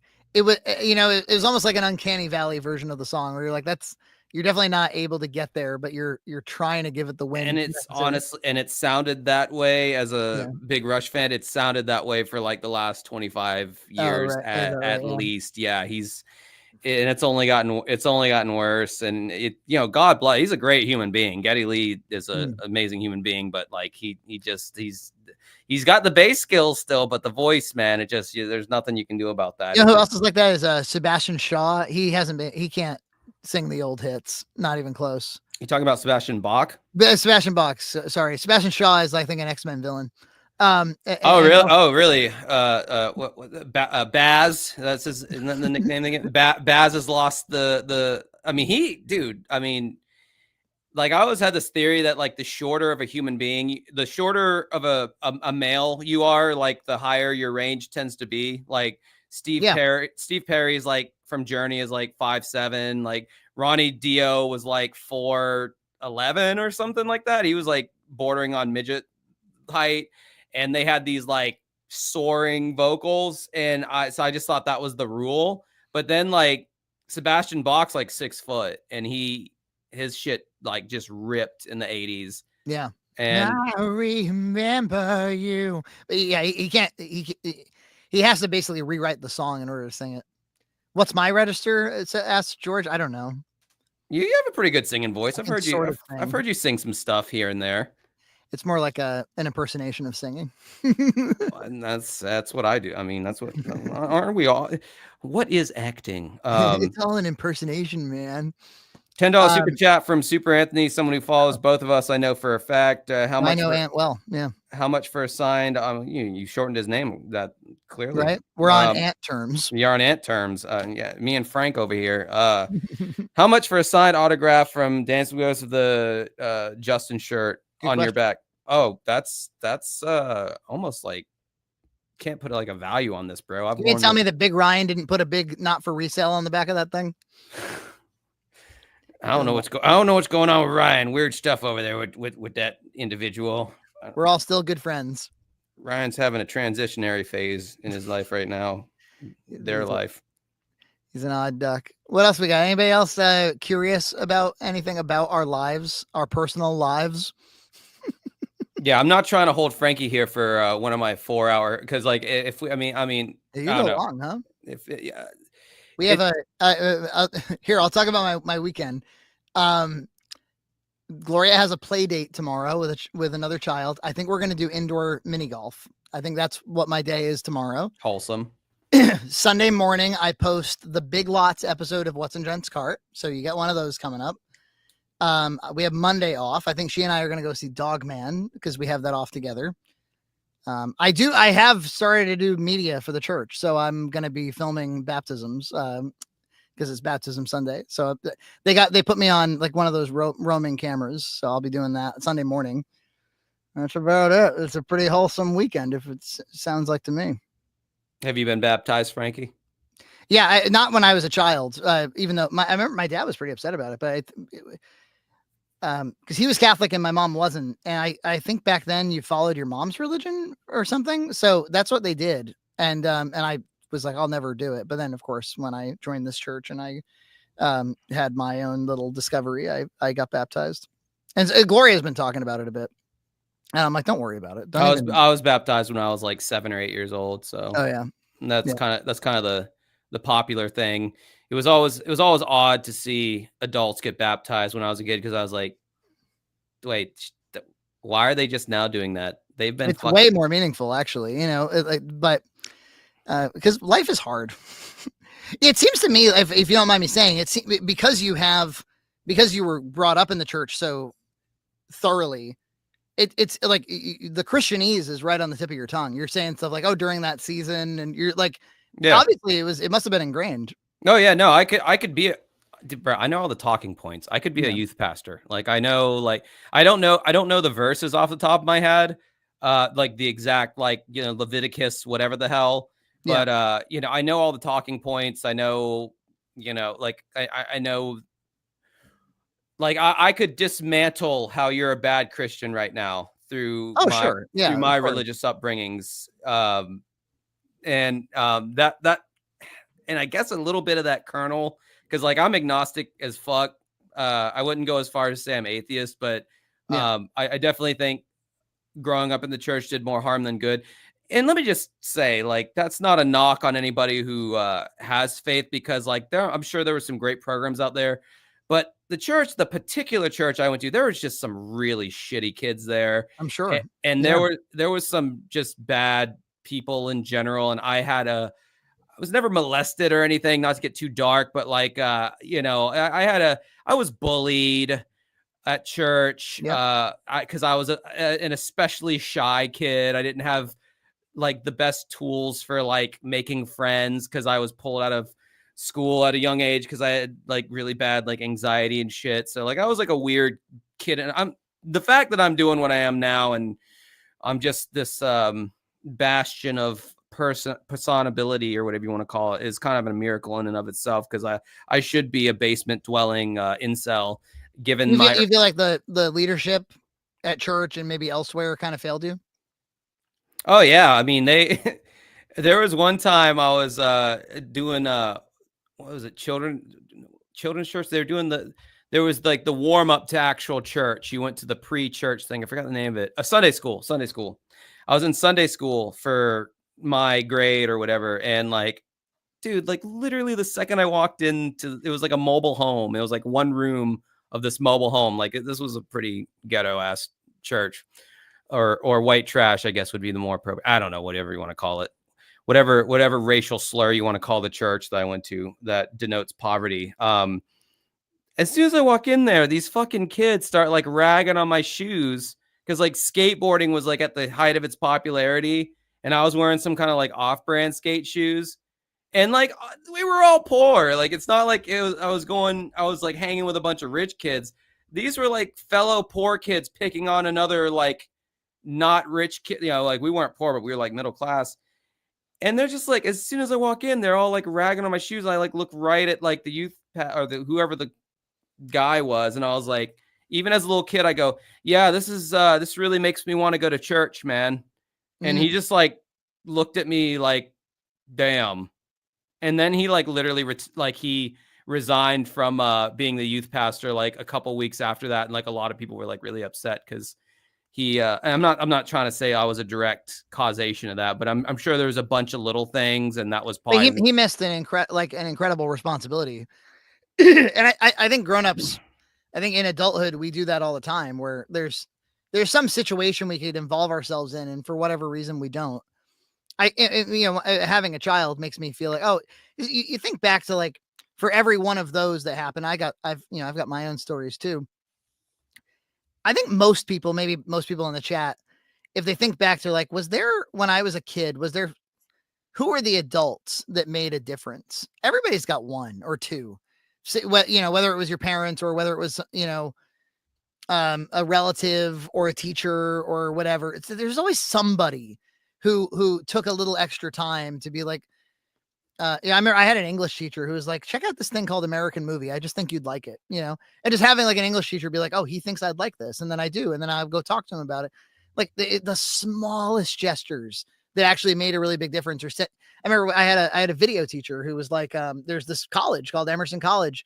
I know about it because I shoot, news at Fox 25, and it's down the street. Hey, if you guys want to go take a tour and you can't get up there any other way, like I'll take you. And he took us, and now like I work there to this day, or whatever. Like, yeah, there's a lot of we fail in our responsibilities all the time, but whenever I guess my point, I think mentorship and leadership are not as hard as people make it out to be. And it's like some of the most important shit. Like it makes all the difference. Like obviously like the success of a church, like the leadership, we talk about it like it's a monolith. Well, here, the reality is like, there's good churches and bad churches, and you have to find one that actually works for you.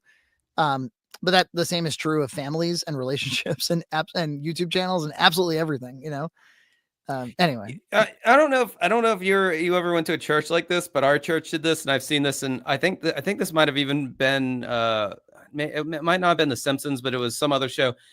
Our church had like this like wooden board that was like up on the wall by the pulpit, where there was like, it showed like the ratings every Sunday of like how many people were like in attendance. Like wow. they had like the numbers on there. Like they were like very much keeping track. Yeah. And almost like a desperate YouTuber with like 123 subscribers. They're like, like, all right, let's get these numbers up. Let's. I think there's something to the fact that church has failed. For all intensive purposes, I think like church basically failed for a period of time, and anybody any church that survived and is still serious about it has kind of been like, well, I'm just going to be here in case anybody ever shows up. And I think there's power in that. It's kind of like a low viewed YouTube channel. There's like, well, I'm just going to keep making content, I wonder if some of the snobbery and some of the infighting and some of the whatever, holier than thou stuff, I wonder if you see a little bit less of that, because like the true essence of the thing now has to take primacy because people aren't just enrolling in it automatically anymore. Yeah, it has to matter. You got to really want it now. Yeah, you have to care, right? There's so many. There's so many. I mean, there's even, one could argue, equally valid YouTube church things or TikTok church things that you could just stay at home and you don't even have to leave your house. I remember when I went to my independent Baptist private school, I got shit from my English teacher when I informed her, because by this point we were staying home and watching church on TV because there was a local broadcast of First Baptist Church downtown Jacksonville. And we would just stay home and watch that in the stead of actually going to like a physical building. And I remember like bringing that up in like my 7th grade English class. And like my teacher like pulled me aside after, whenever we were on our way to chapel or whatever. And she's like kind of giving me the business about like, oh, the Bible says you have to fellowship with yada, yada, yada. And like, I actually like told my mom about that when I got in the car when she picked me up, and my mom's response was, the church is more than just a building, lady. She's kind of said out aloud to no one, but it's true. Spot on. Yeah. It is. It's not the, a lot of people, they act like the building itself is sacred. I go to one where you can bring a coffee into the sanctuary. So it's and there's drums, so, it's not quite. Dude, times have changed, man. Like I said, like there's nowadays it's like they're almost like branded, well, now, I mean, we've seen like there's certain churches, like what was that one controversial one, or was it like a music thing? It was was it like Hillsong Church? Oh yeah, they do a bunch of worship music. Yeah. There's some controversy, but no, there's these like brand, like I know what you're talking about. Yeah. There's like Ascension Church and this other thing, and then they're like these like franchises of like, this is the thing you're gonna get at every location, kind of deal. Like like like oh no, dude, the churches now are just completely different than they were in like the early to mid 90s, where like it was still, I mean. Not to mention, we're coming off the heels of Satanic Panic, or we're still in the throes of Satanic Panic of the 90s and late 80s. So that was all very much a factor. The pastor that I really respond to, he spends a lot of time talking about doing things, and not just doing things for the sake of doing them. Like, the analogy of like, you go out to cut your lawn every day, but like the blade is dull and you're not cutting any grass whatsoever. It's like, that doesn't please anybody. It does nothing for you. Like if you're not feeling it, stop going. If you're not if the spiritual leadership is not in any way responsive to you. But somebody in the chat was like, as an outsider, it's really hard for me to understand the point of church. Well, to that, I would say, there's a lot of talk out there about, hey, everybody should be in therapy.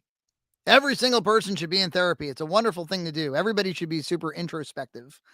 And I don't know where this comes from, this idea of like, hey, everybody should be in constant like introspective healing. But I think that's kind of like a response to the lack of church, probably. That's something where it's like, oh, well, I need to go and be introspective in some format. As opposed to something I think that's much more positive, which is communing with other people who are literally from your area, people who live near you, and sharing their burdens to some degree, praying for them and whatever the fuck they're going through, because they are going through something. They're losing their dad and they just got a cancer screening and whatever. Like there's all this shit going on, and getting together and aiming up and aiming at and serving out. So like not, you're not just self-serving. which is we're in an extreme. It sounds to me that like your whole church experience has been like nothing but positive.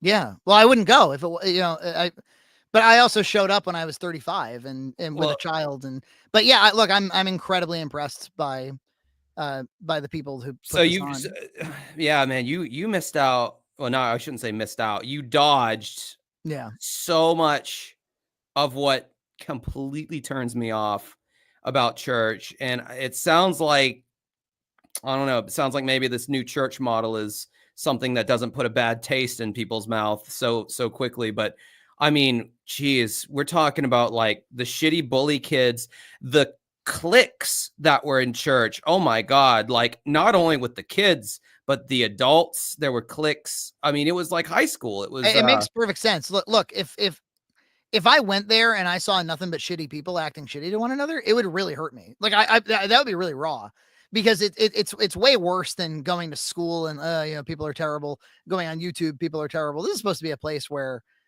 like we're aiming up, yeah, and I mean that's what it was sold to me. But I mean, yeah, man, it was I don't know. I just it was yeah, it was just really bad. It was bad experiences like and I was like I wasn't a fully evolved human that was able to like take everything into the context that should be taken in. So like I'm just like getting everything like raw, you know, like teenage brain that's still developing. So like if I'm seeing like people who are like being shitty to me, and like the common denominator is they're all Christians and they're all yeah, in this church bubble, in this church context, and this is what this is, and judgment, being judgmental, and there was no gays are accepted here, we love everyone. No, it was like you need to pray for that sin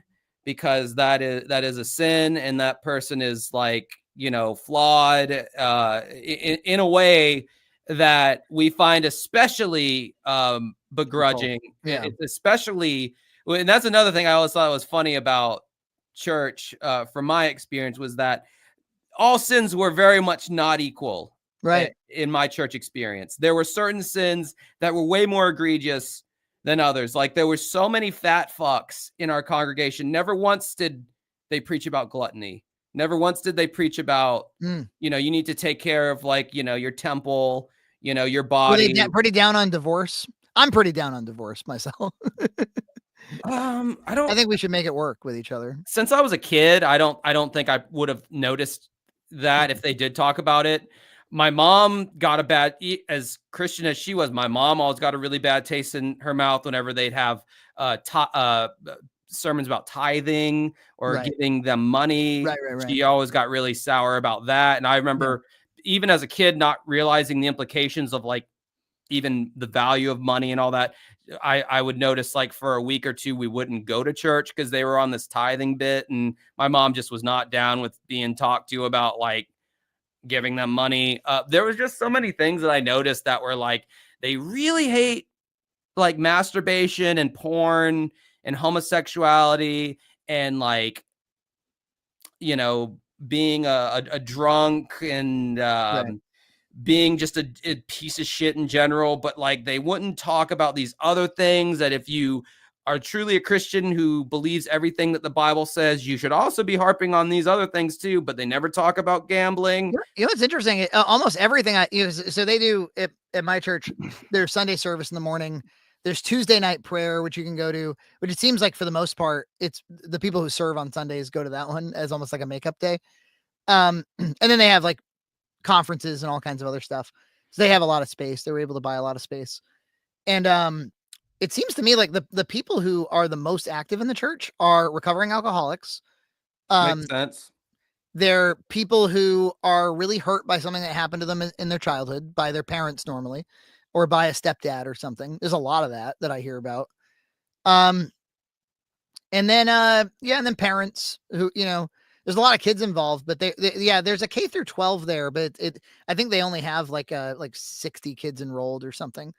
But I don't know. There's a lot to be like, I I do management as well, and so, you know, so I feel like I'm looking after people all the time and trying to make sure that, like, I don't know, everybody is flying straight, and I think the way that you do that, you know, the way that you lovingly correct somebody matters a lot, and it's very hard to do properly. Yeah, between parenting and managing and whatever, like, I guess my point is, like, the fact that you had a terrible experience, and so many people, yeah, that's the other thing. I hear it all the time at this church. Like, it's like shitloads of people with church hurt from their own childhoods. They're like, I hated this, you know, this pastor that stole the money, and this pastor who told me I couldn't be involved in anything, and all this sort of crap. And I'm like, what does this have to do with any of the good stuff here?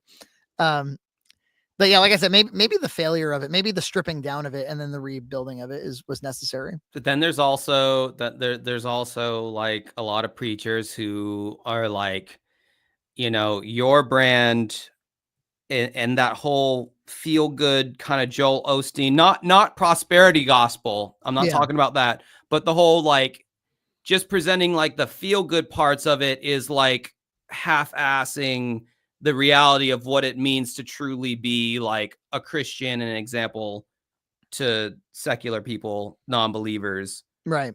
That was like a big argument with the Southern Baptists or the Baptists in general, was that like, you got all these feel good preachers out there and it's okay to do this. It's not, it's wrong. You're going to go to hell if you live like that.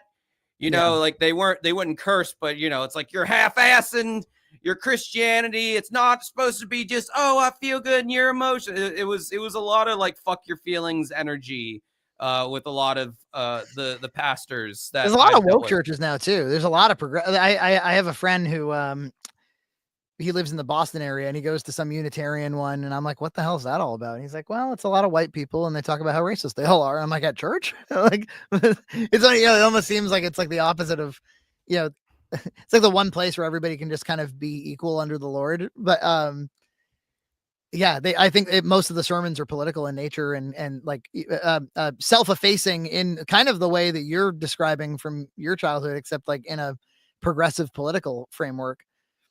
I don't know. There's a lot of ways to get it wrong. There's a billion ways to get everything. So I would like to get your opinion on this, since we're talking about Christianity, and it's something that I'm dusting off in my brain that I haven't talked about, that I have a lot of useless knowledge on. You have a lot of knowledge of it, yeah. What's your take on teaching and talking to children, or teaching them about the Book of Revelation and the rapture, and going into all the excruciating details of what happens during the rapture, and the fact that it can happen at any time, and you better get right with God because it can happen at any time? Because let me tell you, buddy, they doused us in that shit growing up. And if you didn't think that shit was traumatizing for adults that you trusted to be like, oh yeah, what they're saying is very real and it could happen at any time. And tribulation houses, I don't know if you've ever been to one of those. No. Tribulation houses, they were hot back when I was coming up. They were basically these buildings, usually big church buildings, and every room was like a step of the tribulation period. So like at first you're getting the mark of the beast, and then, you know, all the prices inflate to where you can only pay with the mark of the beast, and only the rich can still pay with cash, and you either get in your forehead or I think it was like the palm of your hand. And then finally the end times where the Antichrist comes. And then, well, actually then the time after that, then God finally raptures up the rest of the actual Christians who, no, there are no actual Christians left, because the only way you can be saved, there's some point in Revelation where shit gets so bad on the earth that even if you try to kill yourself, you can't. You cannot die. Right. You just it sounds pretty metal. Yeah, I know it is pretty metal as an adult, but they teach you all this as a kid. I was like 6 or 7. It's definitely the hard look. It's the hardest part of scripture. I think it's the hardest part for. And they're teaching kids this, and they got us like all in a room, and they're like, turn your face to the wall and cover your eyes, and they're like, raise your hand if the rapture were to happen today. Are you afraid that you would still be here? Raise your hand. These are the kind of weird things that they're making kids. And I'm like, this is so, like, looking back at it now, I'm like, this is so twisted to do to look to kids. Right. You know? I'm getting emotional about it, even because I'm like that. I haven't thought about this thought in like 30 years. Yeah, I remember, my wife when she went to catechism, I think they handed out like rubber fetuses or something. They were talking about abortion, and when they were 13 or something, and like there's a lot of fucked up stupid shit that the Christian, especially when we were kids. I think they got high on their own supply. But this shit's in the Bible, though, dude. No, I know, I understand. Well, the rubber fetuses maybe not so much, but no rubber fetuses in the Bible. I don't think. Yeah, look, the Bible is challenging in all kinds of ways. I mean, like most of the Old Testament is really different. I mean, God calls for like genocide. Yeah. No, I mean Revelation's New Testament. That's like the last book. Yeah. No, I'm saying like there's more than one place to scratch your head. I think here, let me try to process this in real time. Well, while you do that, right quick, I'm gonna take a quick piss. Oh, geez. He's like, what do you think about Revelation? Anyway, I gotta go pee. I'm letting you gather your thoughts. Let's see. No fat people for the Seventh-day Adventists. How am I doing? Do you think he's gonna go back to church? What do you guys think? Am I still running? Yeah, I'm still running. A lot of elliptical, a little bit less running, but I do run. In fact, I think I'm going to do the New Bedford half. Have I read the Karen retrial? Yes, that's from our area.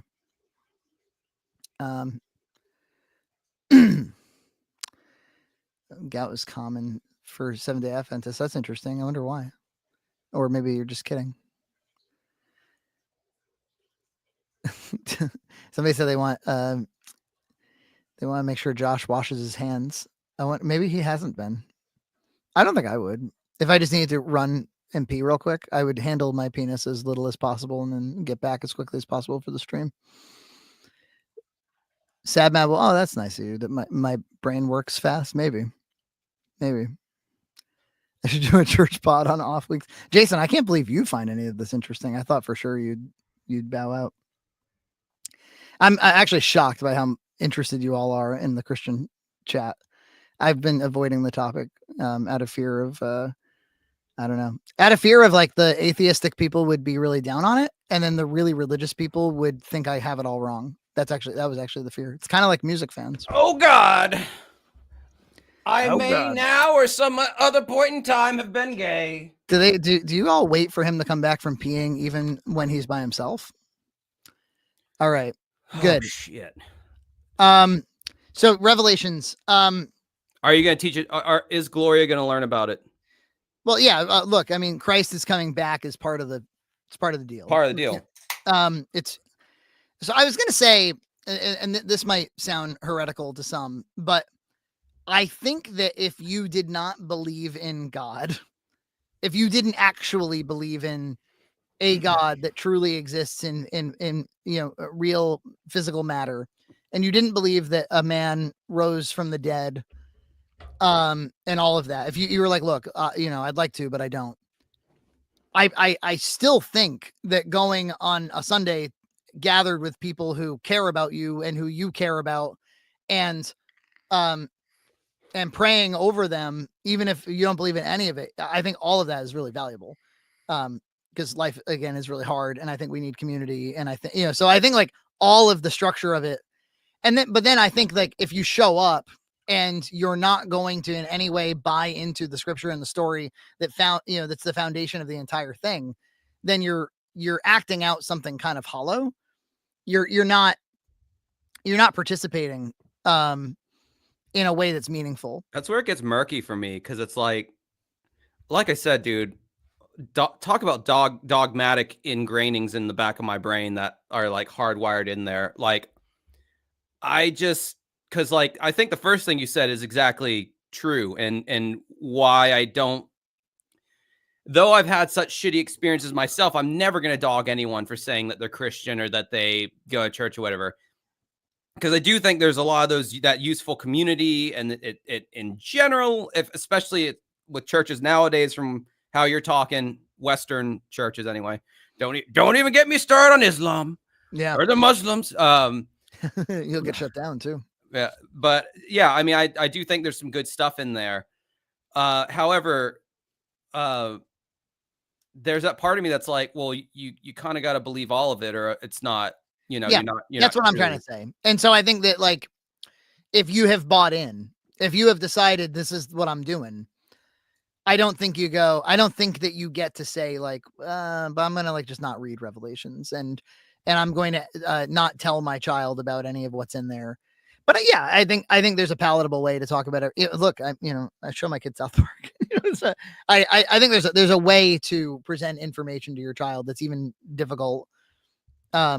I don't think that you need to get into the blood and guts. I don't think there's any good reason to do that at a young age. I don't think there's any good reason. Look, I'm here's something that I'll put a stake in the ground on.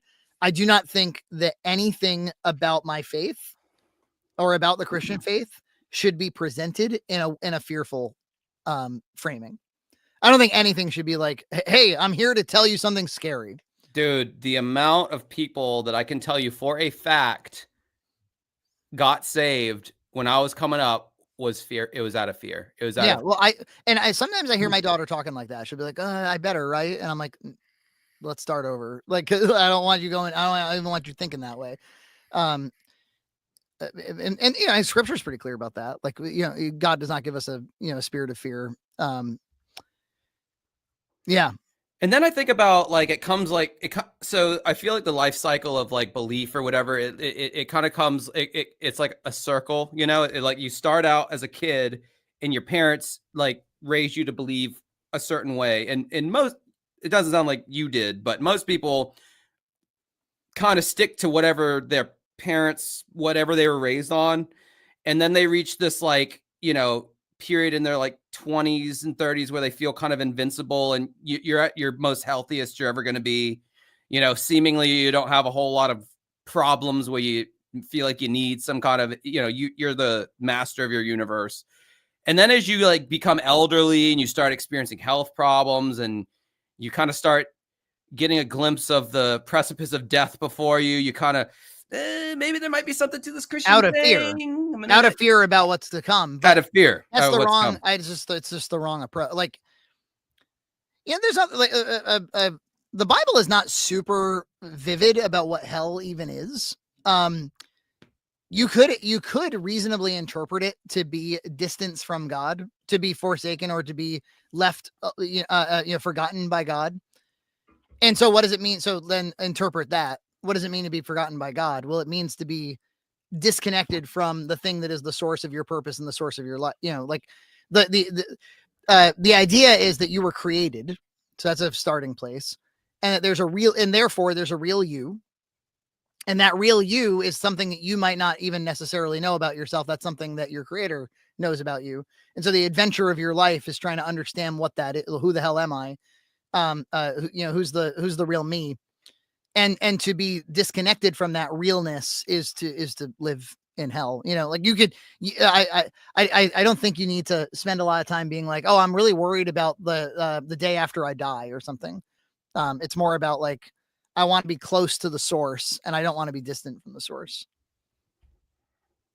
This is getting heavy, man. Yeah, I didn't know we'd be going here. What are they saying in there? These kettle corn motherfuckers. Well, I feel bad because debonair nerd from Australia gave me $5 Australian. I haven't read out yet. Yeah, read it. Recently, celebrities you wouldn't expect, Gwen Stefani, Will Smith, are supporting Christianity. Why? Infiltration, or do they want to be redeemed? Well, neither. Will Smith, I feel like, is a seeker of sorts because he dabbled in Scientology. That's a religion I'm very much obsessed with, that I like have no experience with, but I find it infinitely fascinating as a cult. I believe I was raised in a cult to some degree, given the fire and brimstone shit that I just told you.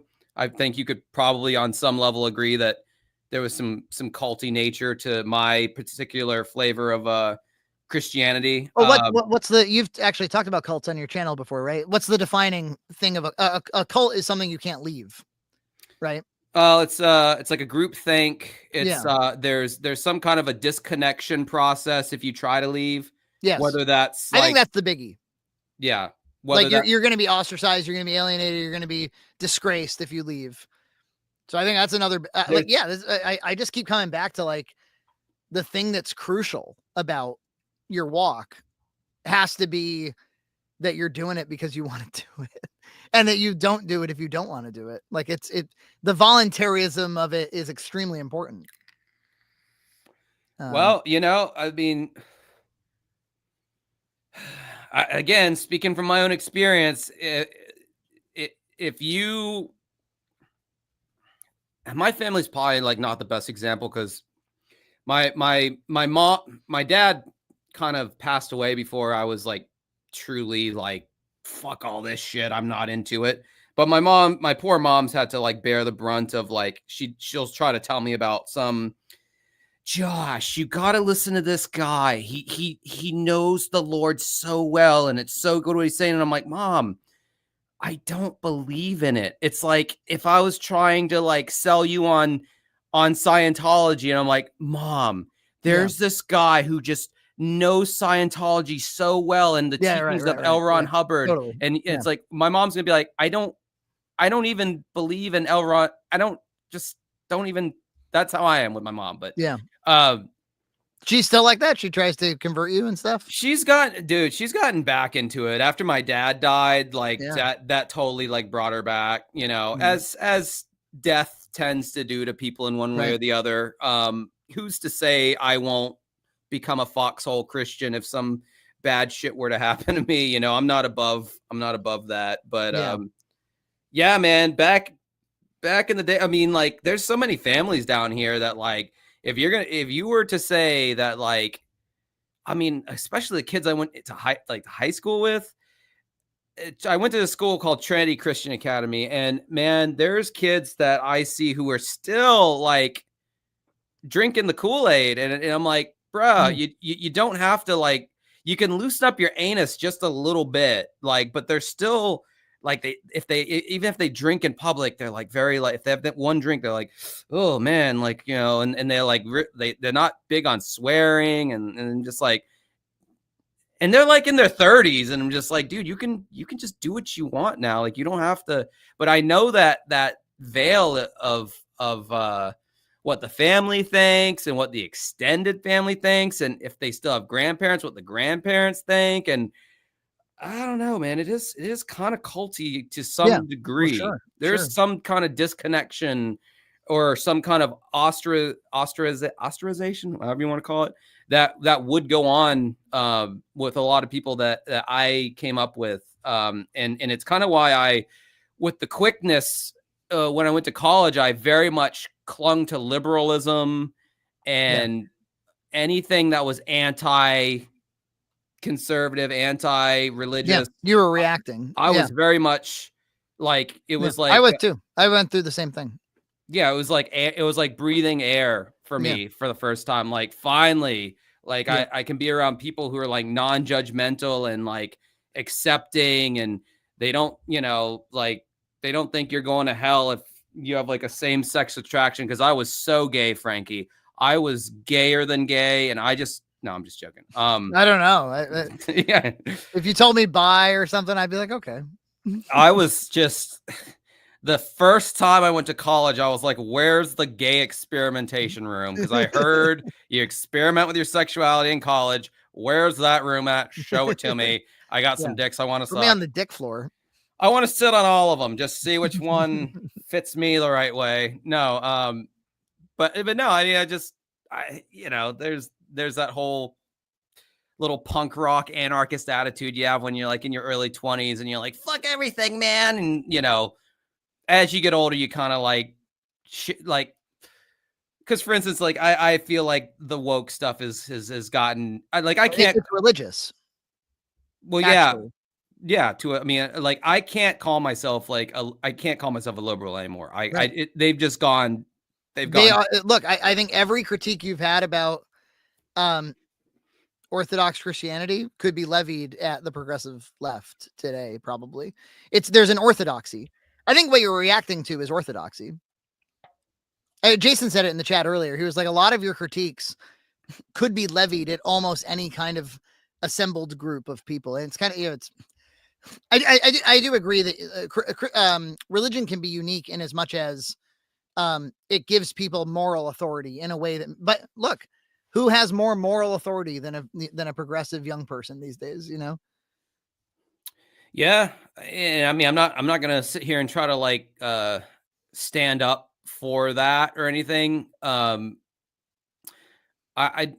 don't know if you had like a super like California liberal mom, you know, and dad who sent a kid to school, I don't know if they would sit there and tell you that like, or maybe they would. I don't know. The world could end at any time. I don't know if they're super into like climate change Yeah, and well, yeah, climate change is their revelation, right? yeah. White privilege or privilege in general is their original sin. They're just as sensorial. They don't want, you know, the popular media to have anything that strays from their beliefs. They have purity tests. They'll cast out people who don't step in line. I think just the human beings we are a religious being. We are religious. You know, a lot of what my church actually like, you know, there seems to be a movement now of people who they speak against religion, you know, religion meaning orthodoxy. Really, yeah, yeah. That's not even new. That like there was Yeah. that was something that was adopted. Oh, I there you go. remember there was like some going to. I think that was like kind of like a new development as a youth going, like a teenager going to church, being like, "Oh, we are totally against religion. We hate religion. Yeah, We but then love, they were very religious. but we love God. We follow God. We are not religious. We, Yeah, you know, well, but don't you think that that's a start to at least be like the thing that we're practicing that Josh doesn't like about us? We don't like either, even if we're doing it.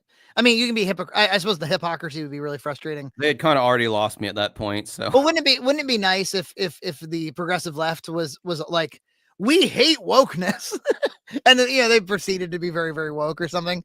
That I guess that's kind of what's well, happening so right it turned into it turned into kind of like, and no offense to the thing, you know, your church or whatever. It kind of morphed into this like warmer, fuzzier. So from the firebrand kind of shit that I'm talking about that I grew up with, I saw it morph into this warmer, fuzzier, like repackaging, like I was telling you before, of like now the youth pastors have tattoo sleeves, and now there's like a skate park in the back, you know, and like, um, and I have a reactionary like spirit to that just because of how I was brought up, because I'm like, that's not really, you're not really, you know, like you're kind of morphing the Bible into kind of what you want it to be, but that's not exactly what it's saying. And you know, you're kind of well, let me ask. you're rebranding it for the next generation, but you're getting away from like what it actually says. Yeah. Well, let me ask an important question. Is there a right way to do it? Is that even achievable The in your Bible, eyes? the Bible. You have to just follow what the Bible says. Like that's the Christian, like Bible. What I mean is a way that would be palatable to you, that you'd be like, oh, you know what? This is something that like, and I'm not necessarily something you join or participate in, but something where you're like, this is a positive thing for society that this is occurring right now. I believe for outside of outside the church's influence on politics and how it can change like people's rights, I'd say outside of that, and maybe like traumatizing kids, telling them about the book of Revelation, I think for the most part, church is a positive thing more than negative. I can see your point with politics, although like I think that when people say like you can't legislate morality, you've heard that over time. That makes no sense. Like every single law is moral inherently. Like laws have no function without morality, actually. So if you aren't using, so you're going to use an ethical framework, whether it's a religion or not, you're going to use an ethical framework. You need to adopt a philosophy, a moral philosophy, in order to pass laws. There's no other way to do it. It's not possible. I mean, I guess unless you were like uber libertarian, where the philosophy is just leave me alone and let me have as much. That's a moral philosophy that you've adopted. You know. So I think the thing I'm sympathetic to is the idea that there would be a dominant moral philosophy that you don't. So you sort of have the tyranny of the majority problem, where you're like, oh, you know, because 60% of people are Christian and I'm not, now I have to live under you know, in a democracy, I shouldn't have to live under somebody else's moral framework or something.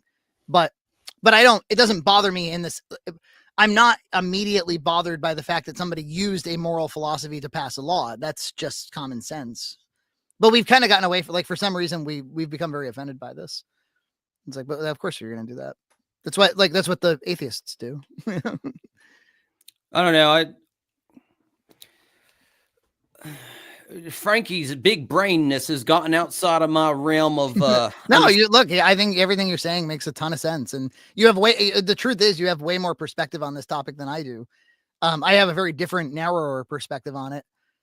But it's a tough one. I'm dusting. It's like I'm dusting off this old fucking like shitty like instrument that I never wanted to play again, and I'm like, oh, I'm actually really good at this shitty instrument that I never wanted to see again. And like I haven't had to you know, the only reason I even brought it up was because like you did mention church, which like rocked my shit, because I'm like, when I first listened to you, I'm like, here's someone who I would paint as like the most atheistic person, because you know, you're very pragmatic and logical, and you know, erudite in your speech, and you know, you can back up your statements with like logical explanations to support what you believe on. This man would be the textbook atheist, and you're like, well, actually, I'm very, you know, faith based and all that. And when you said you went to like an actual like Christian church, like that rang my like weird alarm bells in the back of my mind, where I'm having to go back to like when I like to my upbringing, where it was like, well, they sure do swear a lot on their podcast, and that's swearing doesn't bother me in this. I mean, I understand that churches are very sensitive to sex and swearing, but that was a big one for some reason in all the churches I went to, and it wasn't even the church. It bled into your social relationships outside of Sunday and Wednesday or Thursday or whatever you went to church, because you went to Christian households with your Christian friends and their Christian parents. And if you thought that you were going to go into that house and be like, man, fuck this shit, I'm not doing this fucking homework. No, dude, those parents would kick you out with the quickness. They wouldn't want you around their kids. Right. And their kids weren't allowed to talk like that either. And I mean, geez, like dating, you know, like as far as like, one of my best friends growing up, like if my dad had to lie one time because we went to a rated R movie, and we were like 13 or 14 years old. We weren't, well, I mean, we were early teens, but we weren't kids. And we went to like, it might have been a PG-13 movie. We went to some movie, and my dad had to lie to my best friend's dad and say we went to some other movie. And I felt bad that I put my dad in that position to have to lie to my friend's dad. But I mean, they were that like hardcore about it. So it wasn't even just inside the bill. It was a culture. I grew up in the culture of Bible Belt, Christian South, you know, like, and I was very much, you know, marinated in that. And so, and I grew up in blue collar Massachusetts, where we didn't have anything Southern Bible Belt at all. And then I got a little tiny taste of it recently, of what you guys got. And I was able to just take the good stuff and leave all the bad stuff. Yeah. And that's basically what happened. That would have been great. What you did down there in the South wasn't all bad. That's, I guess, what I've learned. We were missing some of it up here. Yeah, that would have been great. Yeah, because my grandma, quarter French Canadian, and my grandma was French Canadian, and yeah, she was very secular, you know, Catholic. She was Wakefield, Massachusetts, but you know, very secular. She gambled, she smoked, she drank. I thought her life was awesome, because my Southern grandma on my dad's side was very religious and seemed fucking miserable. Meanwhile, my grandma up north, not only did she have a killer accent whenever she came down, very hardcore Massachusetts accent. I can't even do a Massachusetts accent. I'm not going to try. It's embarrassing. But just the nothing thick, worse than a bad Massachusetts accent for some reason. yeah, Like, it's like even Matt Damon doesn't do a great one. dude, it's a hard accent to do Yeah. unless you're like hardwired in like into that community. Like my cousins, they have it in spades, but I don't know. Then I meet like a lot of young people who live around that, and then I feel like the accent's kind of disappearing. Like, do you see a lot of like Gen Z kids with a thick? No, it's all gone. It's all gone. Yeah. Yeah. In fact, I think that may be part of why you're seeing, like, I think losing traditions is something that people my age are becoming aware of and maybe starting to mourn. Like, Gloria has a friend, and yeah, I was like, look, the likelihood that her family is religious in any way is very low. But it turns out, like, well, actually, we grew up Catholic, and we're gonna try to maybe. I think we're gonna do that. Like, you're seeing more, and I've heard from some Gen Zers, like the ones that are interested in church. Some of them are they're like interested in the Latin Mass. They want as much structure and tradition as possible because it's been so absent. Now I'm actually not really like thrilled about tradition as much personally. I'm more about like authentic. I'm after anything that's authentic. I think you found religion at like the perfect time. Yeah. Like you were in the world like there's kind of like this there was this like argument back when I was growing up where like they thought, yeah, it's great that say my cousin for instance got saved when he was 4 years old. He attested to being saved.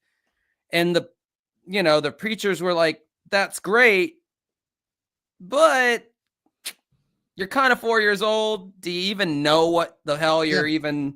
Yeah.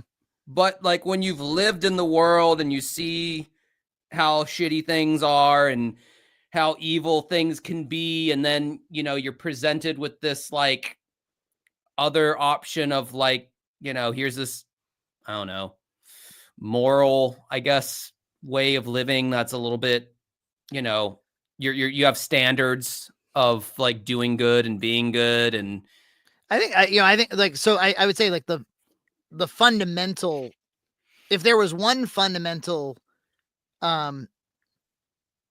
guiding principle of Christianity, it would be forgiveness, right? That's at the root of it. That's the secret sauce. Is or treat others how you would want to be treated. Yeah. But I think the resurrection is about grace and about I'm forgiving you even though you don't deserve it. I'm forgiving you even though you didn't do anything to make it right. I'm forgiving you first, and then you can make it right later. I want someone to clip Frankie just saying that to me. I'm forgiving you even though you don't deserve it. I'm forgiving you even though you're all serious. Yeah. And I think that there's a lot of people that I think because we're such imperfect people, the likelihood that you had a big fuck up at some point or another is pretty high. Like by the time you get to 40. Oh yeah. There's some fuck up that's like, man, I really wish I hadn't done that. And I think people really struggle to forgive themselves. Like, I think that really that's the truth. Like I think that stuff follows you. And I think that again, a moral philosophy, a guiding set of principles that starts with, well, you don't have to forgive yourself. If you never forgive yourself, fine.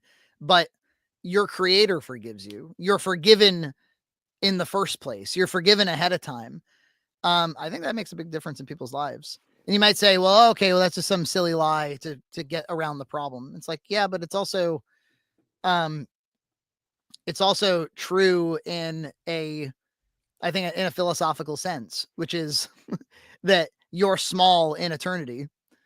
I would love to get your take on this other tenet of Christianity that I always thought was like completely crazy. Okay, so the concept of if something good happens to you, that's because you prayed about it, or maybe you didn't pray about it, but it was ordained by God for it to happen to you. When I look at it and I can break it down, I'm like, well, you kind of worked and you did the work to get to this point, and then it kind of happened to you, and that was, you did that. Like, God didn't give that to you. and then it's also kind of negating the I guess the theory or whatever of chaos of like things just kind of happen, you know. But Well, then that's kind of baked in. You know, free will is a pretty big Deus ex machina of the whole thing. You know, it's free will is meant to explain things like gratuitous suffering or a child dying out of nowhere for no good reason and whatever. I think it's a terrible mistake actually to try to say like, oh, that good thing that happened to you is because of your obedience, or whatever. I think, you know, part of the idea here is that there's his way and there's the flesh, and this was you a know, big thing for me, like coming up, and even to what little religious friends I have these days, like that. But that was a big thing growing up. Is like, you know, well, God, you know, blessed me with this, and now we have that, and I'm like, well, you like you. And then I never understood the concept of like, well, God told me that this is the direction I should go in, and I'm like, what does that even mean? Like, and I really tried to buy in for a bit there, where I really tried to like listen for this voice. Like, am I gonna hear a voice? Am I gonna get a feeling? And I really tried to like well, absorb that, and I never got nothing. again, I think it's a concept that exists outside of Christianity. We talked about David Lynch recently, and you know, he's not a Christian, but he's like wicked into transcendental meditation. Yeah, oh, And yeah. I his did. whole thing in this masterclass that EJ and I watched, is 3 hour, really great. You know, if you're an artist and you like listening to creative people talk about art, it's not to be missed. But he talks about how ideas are the fuel for art and for creativity, and the ideas we don't conjure them ourselves. They exist already, and you're trying to catch them. And so you're trying to, so that's that's his way of understanding inspiration. So you're meant to, like, you know, that's why you're going to be more inspired. You're going to find more ideas. You're going to discover and observe more ideas if you create space to do it. If you actually, you know, for instance, that could be physical. That could be like, I want to have a studio space where I'm more inspired and where I can concentrate more and have fewer interruptions. That could be, in his case, like meditation, where I'm going to look inward, and I'm going to try to quiet my thoughts, the thoughts that would be distracting and would prevent me from. And I think that like the listening to God thing is sort of similar, where it's more like I'm going to make space for something that would not occur to me on my own. That good ideas, and maybe even the right idea, is not something that like I can just dream up or that I can just think up. Again, it's like it may be a construct, but or you could think of it as a construct. But I think it's one that you see even in, you know, again, even in secular people, which is I'm going to. Yeah, I I don't think it should be thought of as like, Josh, it's me, Jesus. You know, I think it's more like making That's space to something my pastor said recently that I loved was, there's so many people with money problems. Like there's like one person after another with money problems. And he was kind of promoting this principle of where there is purpose, there is provision. And so like if you find like there's a million, the truth is there's a million things that people need. And like there are gaps all over society that you could be filling. There's good work you could be doing. And wherever there's purpose, there will be provision. You'll find resources because it's needed. It's kind of a pragmatic problem. And but then the next question is, well, what is purpose? Like you have to you need some way of defining it. And again, you can't just like you can use reason to decide that, but normally there's an ethical or moral question involved. And so you use something like your faith or something like the story that you live by. I think that's like, you know, and so obedience to the voice of God is more like what exists outside of me that I haven't been listening to, that I haven't made space to listen to or to really ponder or to really think about. I think all the people who were talking about these things back in the day, they weren't as thinky about it as you are, or Yeah, probably. they weren't as philosophical about it as you presented just now. And I just kind of feel like it's almost like a Ouija board where like, you know, you're kind of like moving the thing where you like subconsciously want it to go in some way or another. and you're telling yourself that like some extra, terrestrial force is doing it, but in all reality, it's like, well, this is just what you ultimately wanted to do, and you're saying that God told you to do it. So I don't know. I think that's kind of like, that's like being too hung up on, anybody who's thinking that way is like too hung up on the literal supernaturalism of everything. well, I think, like, again, like, that was kind of a big tenet to my brand. There was there anytime anybody got sick, like the supernatural was always like really big, especially in that, praying for someone's health, praying that God's the master surgeon, the master physician, all that kind of yeah, jazz, and I think isn't there some kind of research that shows that like prayer, even on like a placebo level, does actually have some kind of like medicinal benefit, like when yes, someone yeah. Look, the mental health outcomes for people who have faith is a lot better for people than people who don't. I believe the longevity in general for someone who has faith is higher. Yeah, I mean, and Cosmic, you're saying a lot of stupid shit, dude. I just want to let you know that. Cosmic. I haven't Yeah, even been Cosmic paying attention. Cosmo.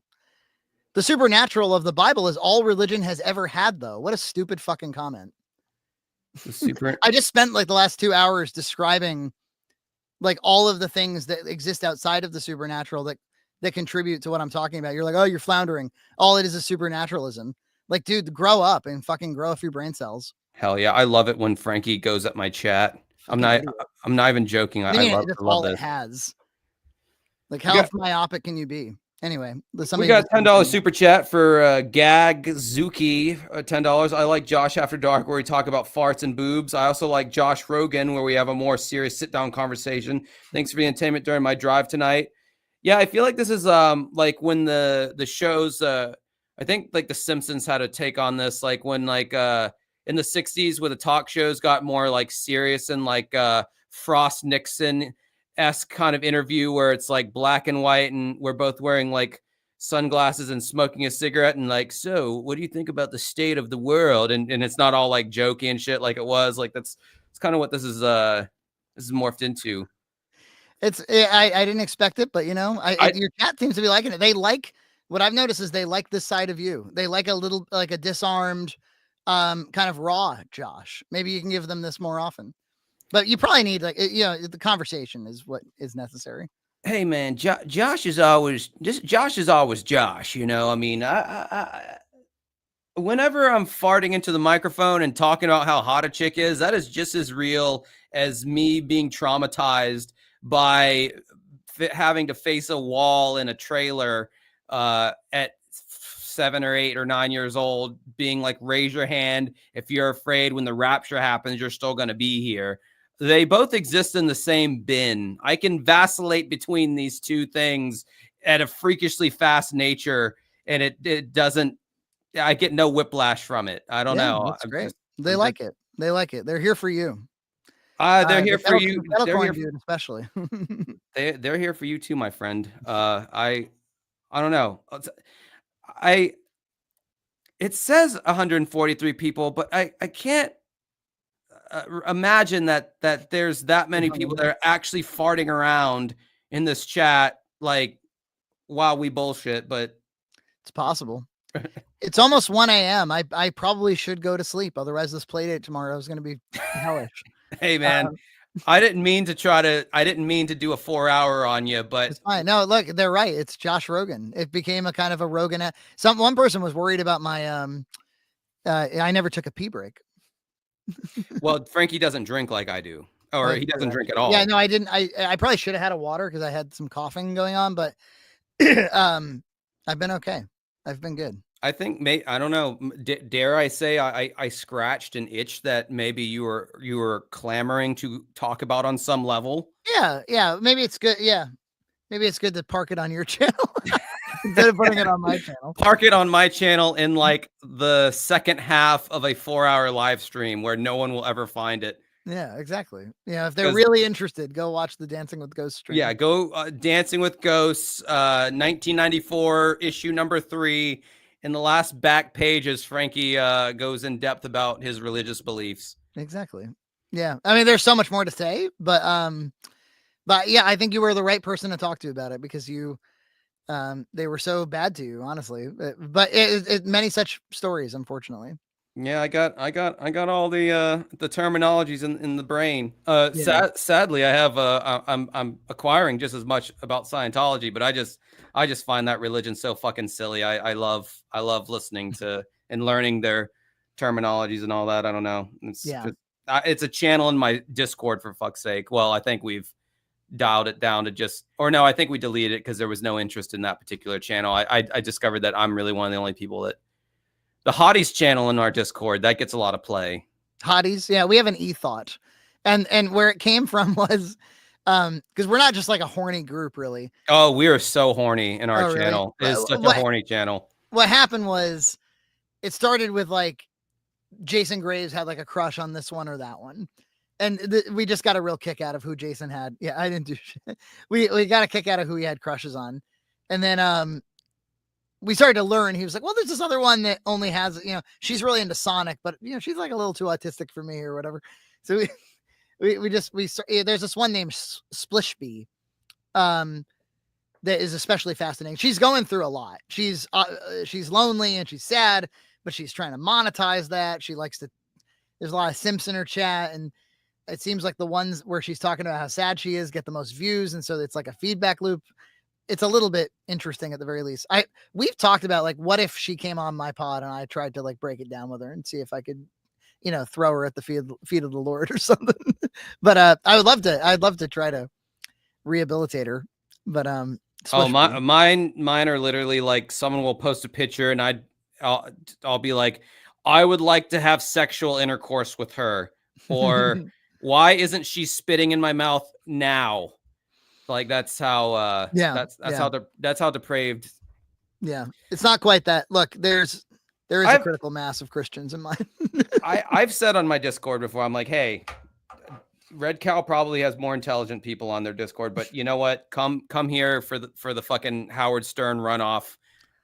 It's like the slimy. We've had some fucking weirdos, and sometimes it's taken longer than necessary to drive them out. But surprisingly, I don't like. I mean, we've only got like 200 and something people in ours. Yeah, that's about it, right? That's what we have. Yeah. Oh, really? Yeah, I think it's we had like 400 or something, and then I had never automated it with Patreon, where you get kicked out if you're not a active subscriber. Oh yeah, there was some controversy behind that decision in my Discord when y'all did that. Really? They were upset? They're a little bit upset, yeah. Oh, they can suck a dick. Because the free ones are the ones who want to raise the most hell. I think Discords need to be well moderated. Otherwise, you just get a bunch of trash. And I would like to have like good relationships with people that are like reasonably respectful. It's like I'm just gonna highlight this to show how unbothered I am by it. Sure, why not? Why not? That's not breaking news, people. But yeah, it's like I related it to the guy when I did karaoke at Applebee's. There would be these people who would order a basket of French fries and they would take up a seat the entire night, and that's all they ordered, and they were just there singing the karaoke or whatever. I enjoy karaoke. Sometime I'll come down to your bar and I'll do whatever the most annoying. So Mr. Brightside, that'll. Oh God, yeah, that would be a common one for sure. So I'm out of a cage and I'm doing just fine. Yeah, that one's easy. It's kind of like talk singing a little bit. Yeah, Not really a whole lot of singing. It's like that. I think it's gonna be a long, long time. Tashan brings me around again to find. People aren't even creative enough to do the Shatner version. See, so you already got a leg up on these motherfuckers. See? Just by doing a little bit of thinking. All right, chat. Well, I'm gonna cancel this shit so Frankie can. I mean, thankfully we're both on the same time here, so it's not like it's Frankie. But you're a night owl. Yeah, oh yeah, for sure. And you'll not. You'll be up until mid-morning. Yeah, I'm gonna rock around the clock tonight to the broad daylight. Well, this was great. Thanks for having me on. This was really fun. All right, guys, I'm gonna end the stream, and me and Frankie will awkwardly be in the hangar of StreamYard where we'll do our own personal goodbye. So I'm just preparing him for that because that's gonna happen. Oh, good. Bye, guys.